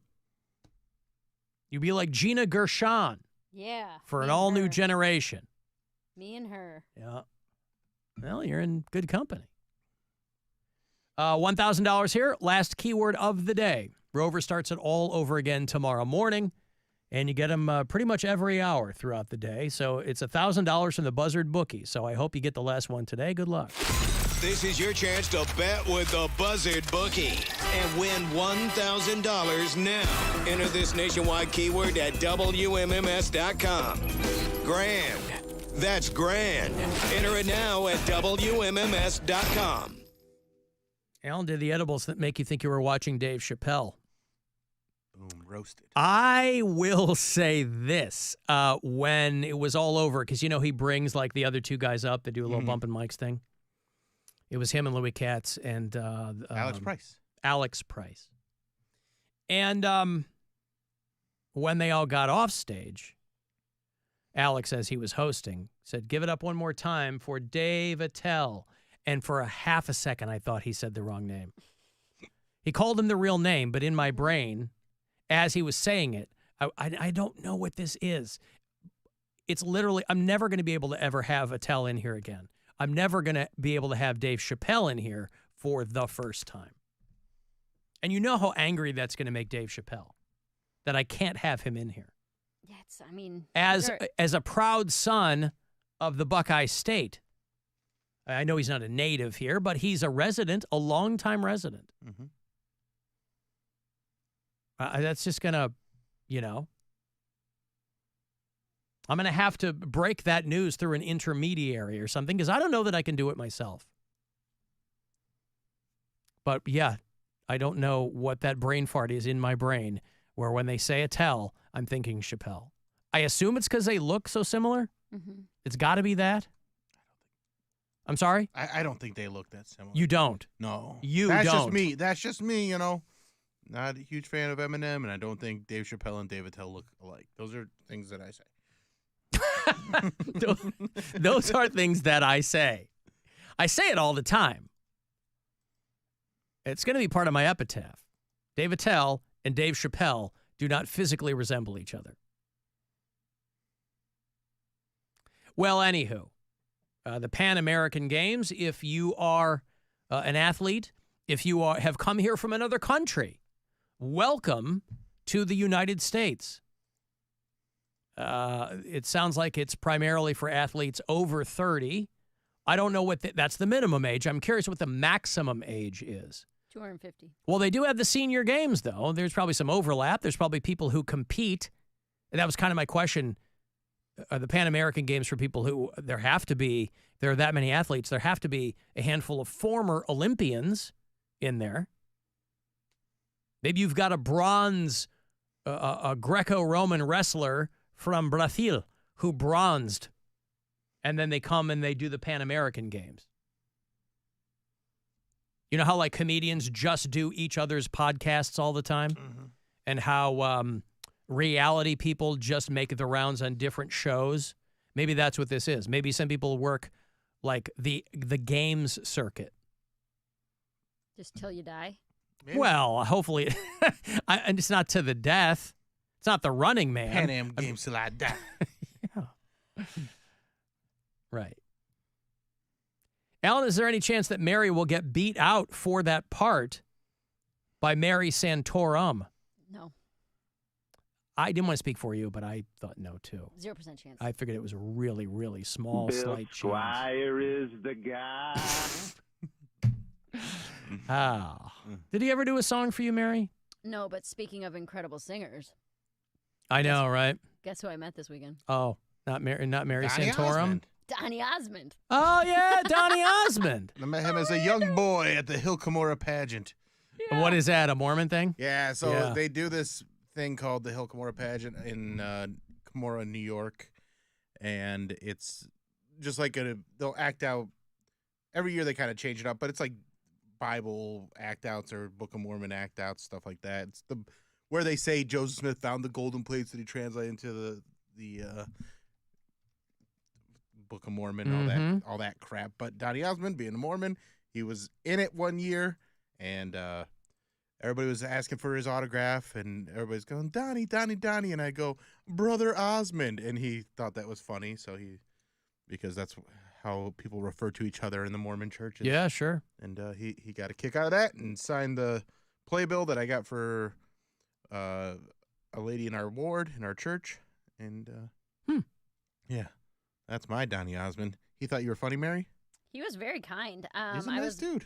The Beacon Theater is directly across the street from West Side Comedy Club. And I had a set at West Side Comedy Club. So I'm walking over and I see there's 3 giant tour buses and then there's just crowds and crowds of people. And I was like, oh, what's going on? And I walked over to the crowd and everyone, I mean, Alan, you'd have been the youngest guy in the bunch. It was, these people were like 60s, 70s, like old, mostly women. It's his demo. All white. And I walked over to the one lady. I was like, who are we waiting for? And she goes, Donny Osmond. Like, she was like annoyed that I didn't know. I was like, oh, did he just play? She's like, yeah, he just played at the Beacon. Were you not at the show? Like, she was like annoyed with me that I was asking questions. So they had like 2 sides set up behind barriers where he would walk up to the barrier and then sign people's autograph. And then he let the group that was on the other side of the street cross the street and then line up at the curb. So I pushed my way to the front of that group, and he was like going down and shaking hands and taking pictures, and I put my video up. I'm like, Donny, I'm a comedian. This is my joke notebook, and he just took it out of my hand and started signing it, and I was like, can you tell the internet that Mary Santora is the funniest comedian you've ever heard? And he was just like, the people around me were so annoyed. If you listen to the video I posted on my social media, this one lady's like, just take your picture and move on. Yeah, I know, right? They're like mad. You're cutting into their Donny time. Well, that's their John Mayer. I know. Like, and I was thinking about that. I was like, if a 20-year-old cut me off in front of John Mayer to do a social media post, I would be furious. I would be so mad. But there was like these 2 sisters next to me before he came over to our little group. They had matching tank tops on, and they were like practicing what they were gonna say.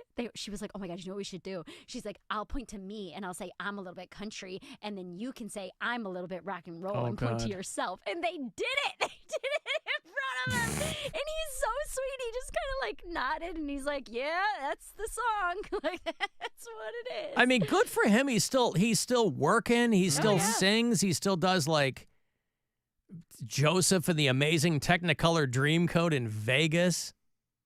The guy's put out 65 albums. So now my comedy joke notebook is signed by Donny Osmond. Good for you. It very much felt like the scene in Step Brothers where he pulls out his samurai sword and he's like, is that Randy Jackson's signature? And he's like, yeah, I didn't have anything else on me. Because like, I'm not going to not get Donny Osmond's autograph. Like, of course. Is it legible? It's real curvy. I'll show it to the live stream. It's real swoopy. So yeah, I mean, if you know it says Donny Osmond, I think you can read it.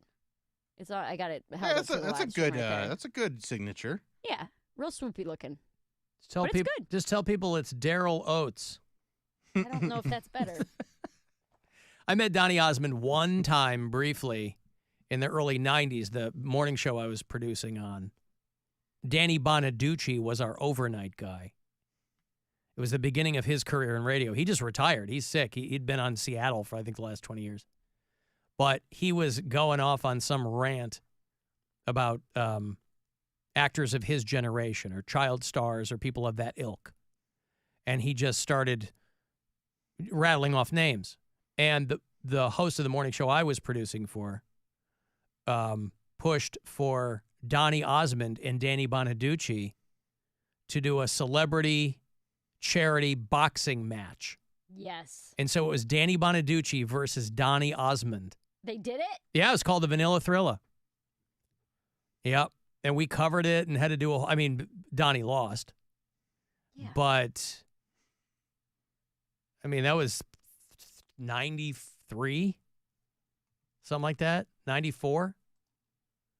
But it couldn't have been nicer. He had some work done, yeah? Oh, yeah. Yeah.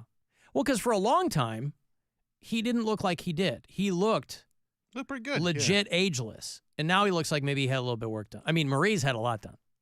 I had a crush on Marie Osmond for a long time. He still doesn't look terrible. No, he doesn't. No. Like, it's a little bit worked out, but, like, he looks, how old is he? 60? No, he's younger than that. He's probably he's 66. Okay. Yeah, he looks pretty good.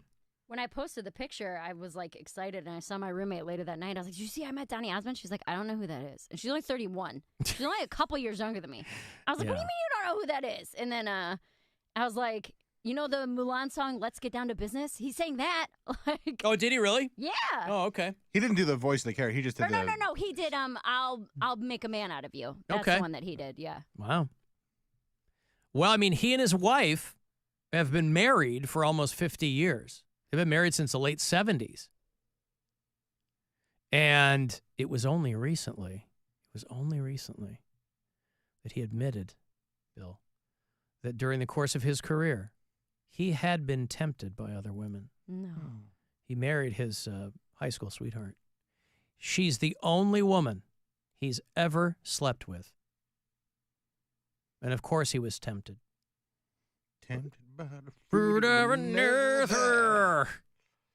He met his wife when she was 15 and was dating his older brother, Jay. For people who are old enough to remember the show, The Osmonds, Donnie and Marie were the only ones who made it out. Well, anyway, congratulations. Thank you. That's exciting. That'd be very exciting. My cool. mom's probably very excited for you. Oh, yeah, right? Will you look at Donny Osmond's signature in times of trouble? Yes. And go, hey, that guy, an icon in showbiz, said I'm the funniest comedian he's ever seen. So, Mary gotta be Santora. worth something. Gotta be worth something, man. Or something. I'm going to take a break. You want to send me a text, 35192. If you want to listen live on the iHeartRadio app, do it there. And you can watch live at AlanCoxShow.com. It's the Alan Cox Show on 100.7 WMMS. And everywhere you go on our free iHeartRadio app. The Alan Cox Show invites you aboard. Ahoy! For an afternoon of fun and floating on the Good Time 3. It's the return of Captain Fun's Floating Fandango, presented by Circle K, Saturday, August 24th. And you've got 3 ways to win. Just listen to the Alan Cox Show all this week to score your free tickets. You can also join us at one of our Circle K ticket stops. Or you can register to win your way on at WMMS.com. Captain Fun's Floating Fandango, Saturday, August 24th on the Good Time 3 from the Alan Cox Show, Circle K, and 100.7 WMMS. Your afternoon drive is brought to you by the Ken Ganley Auto Group, Ohio's #1 automotive retailer. Every business faces challenges, but complicated, expensive, and uncertain shipping shouldn't be one of them. With USPS Ground Advantage from the United States Postal Service, you can avoid all the noise. No more unexpected surcharges, hidden fees, or complex rate structures. It's just easy, cost-effective, and dependable shipping. Tune your business's frequency to success and turn shipping to your advantage. Learn how at USPS.com/advantage. USPS Ground Advantage. Simple, affordable, reliable. The free iHeartRadio app has over 100 commercial-free stations like New Metal Radio. Wake up! Grab brush and put a little makeup. Rock bottom out. Search NU Metal Radio and listen now on your free iHeartRadio app. Free never sounded so good. With Progressive Insurance, we make it easy to save money. When you bundle your auto policy with home, condo, or renters, you will earn a multi-policy discount. Easy to bundle, easy to save. Visit Progressive.com. There's something about country music that's just so easy. Like a Bud Light. Simple stories, soulful melodies, and lyrics that refer to drinking a Bud Light in the sun. So keep it easy. Easy to drink, easy to enjoy. Bud Light. Enjoy responsibly. Anheuser-Busch Bud Light Beer, St. Louis, Missouri. Jeff Kinsbach here with the best. Rich Claiborne of the Claiborne Auto Stores. Rich, you got to tell us about the Make It Ford Summer Sales Event. It's your invitation to the most attractive offers of the year on every new Ford. Over 500 available. This month, choose a 2024 Mach-E, 0% APR, or lease for only $575 a month. 36 months, only $575 due at signing, 20 cents per mile in excess of $36,000. And no more gas expense. Simple and straightforward. Experience the difference at Claiborne. Franklin University makes it possible. Boost your skills and broaden your career options with Ohio's #1 online MBA. At Franklin University, you can choose from in-demand specializations and lock in your tuition from day one. Franklin's 12-month accredited MBA unites the real-world expertise of our faculty with personalized online learning to help you get ahead. Get started this fall at franklin.edu. Franklin University makes it possible. Another day is here, and you're ready for it. What to wear? Check. Breakfast, lunch, and dinner? Check. Planning for what's next and how to save for it? That's where Bank of America can help. For your financial to-dos, Bank of America has experts ready to help get you closer to your goals. Get started at one of our Greater Cleveland area financial centers or 24/7 in our mobile banking app. Find a location near you at bankofamerica.com/talktous. What would you like the power to do? Mobile banking requires downloading the app and is only available for select devices. Message and data rates may apply. Bank of America NA, member FDIC. This radio commercial was made to convince you to stop speeding. We can't use siren sound effects on the radio, so we'll use other equally jarring sound effects to get your attention.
Variety of equipment that's fully serviced, fueled, and ready to get to work. Let Murphy Tractor be your first choice for your construction equipment rental needs. Visit us online at murphytractor.com. This is The Buzzard. From the Bath Authority Studios. The Buzzard. The home of the Buzzard. The Buzzard. This is 100.7 WMMS. Cleveland. Call the Alan Cox Show. Girls, this is your opportunity right here. A nice boy, let me tell you that. 216-578-1007 or 1-800-348-1007.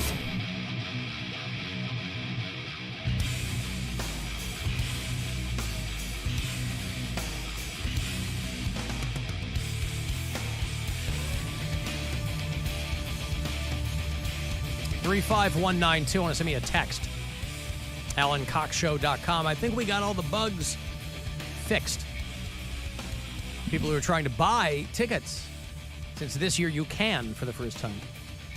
For Captain Fun's Floating Fandango, there are going to be plenty of tickets for you to win over the course of the next few weeks. We are setting sail this time on the Good Time 3. We'll dock right near the Rock and Roll Hall of Fame, August the 24th. It's a Saturday afternoon. It is all presented to you by WMMS and Circle K. Mattitude's going to be along to spin. The three of us will be there. And there are opportunities for you to win tickets every day. I'll have them. Stansbury's giving some away. I'll be doing a couple of ticket stops in the weeks preceding the cruise. So all of that information, if you go to WMMS.com, you'll see it right there on the front page.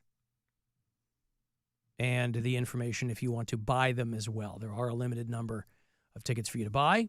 Those are $20.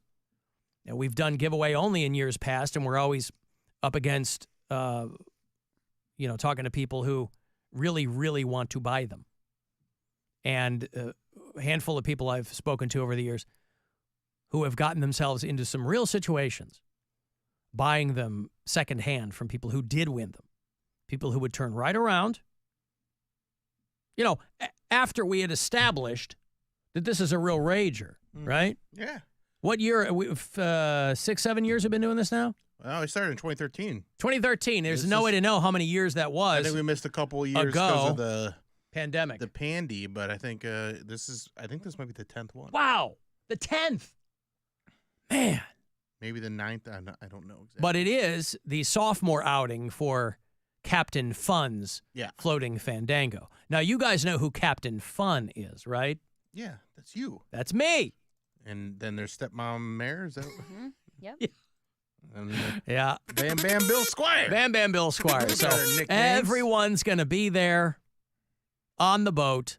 We'd love to have you along, too. I've never been on the Good Time 3, so I'm excited to take part in that whole situation.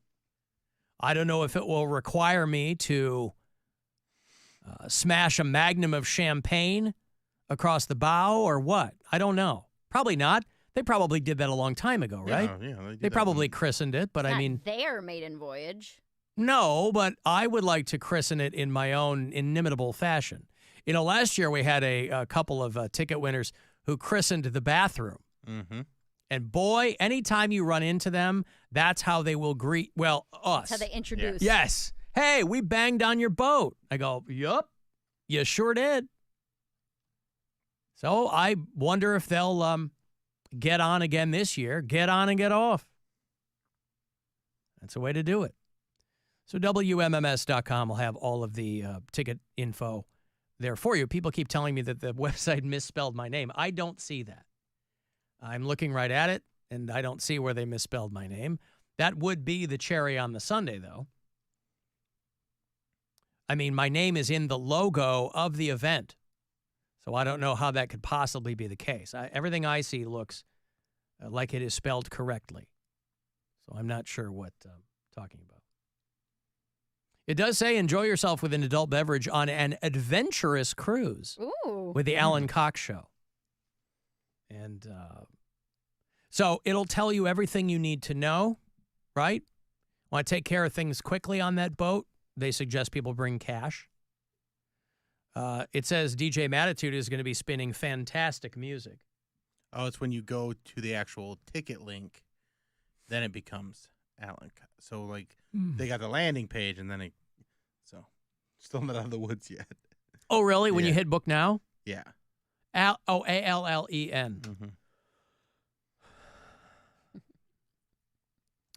Well, listen. It's an adventure. Not Alan. It's an everything can be adventurous cruise. perfect. Not everything can be perfect. This is the adventure part. We've only been setting this up for a while now. That's part of the adventure. You're right. You got to roll with the punches. There's a meteor shower that's happening through this month and next. That's exciting for people who pay attention to things like that. I'll stand in my backyard and look up. I'll risk a crick in my neck. I don't have a telescope or anything. Did you guys ever have a telescope phase when you were a kid? My older brother had one. But Man, every I time had a look through long it, telescope I phase. look through it, and be like, it's just a little bit closer, but not. You can't see a lot. Mm-hmm. What kind did he have? Like a really I don't impressive know. one? Or? Probably not. Yeah. All right. Well, because some people have the, they want to go with, I don't even know if they still make like just the long cylindrical telescopes, which I have to imagine are your entry-level telescopes. Right? Like an old-timey kind of, you're on a pirate ship looking up. And maybe you're using a sextant to navigate all the celestial bodies. That's old school. Now there's apps you can put on your phone. You hold it up, it'll tell you what constellation you're looking at. That's no fun. It's cool. It's fun for everybody. Is it? Yeah. Yeah, why is it bad to know what you're looking at?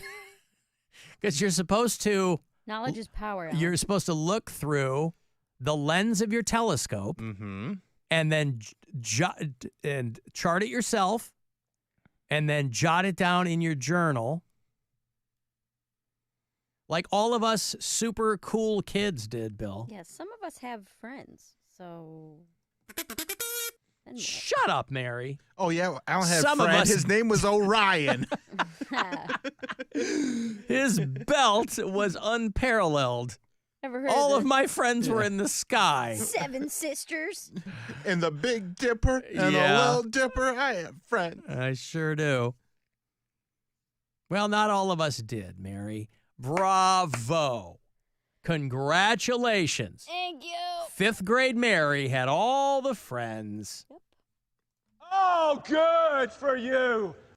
Well, the Perseids meteor shower began last night, and it'll continue through July and August before concluding on September the 1st. How do the meteors know when to stop? When they hit the ground, I imagine. No. It's going to conclude on September the 1st. That's when they run out. Yeah. How do they know when the meteors are going to run out? Because they're looking at them and going, on this day, that's going to be when the last of them are. All right. They're good at that telescoping. Yeah, I guess so. I bet those astronomers are just using them apps. The best nights to view them will be mid-August, the 11th, 12th, and 13th. August is pretty mid. Because the moon will set just before midnight, which means that the night sky will be free from moonlight, which is what you want when there's a shower going through. So you're talking like a Sunday, Monday, Tuesday type situation in August. So mark that down. August 13th, of course, I've got the tickets all week. That's the night of that Bush and Jerry Cantrell show. So imagine being under the night sky at that show. I'll be there and looking up. You're not just going to see stars on that stage, is what I'm saying. Oh. You're going to look up and see them. Do you think meteors are stars? Huh? What? No, but you're going to look up and see stars. Oh, yeah. I mean, that's any night. Well, not any night. Some nights there's too much light pollution. Some nights you can't see anything. Huh? Well, I guess it depends on where you are. Well, yes, it depends on where you are. Well, we're in Northeast Ohio. You know, we didn't always get the northern lights here, but we got them this past time because things are getting hinky.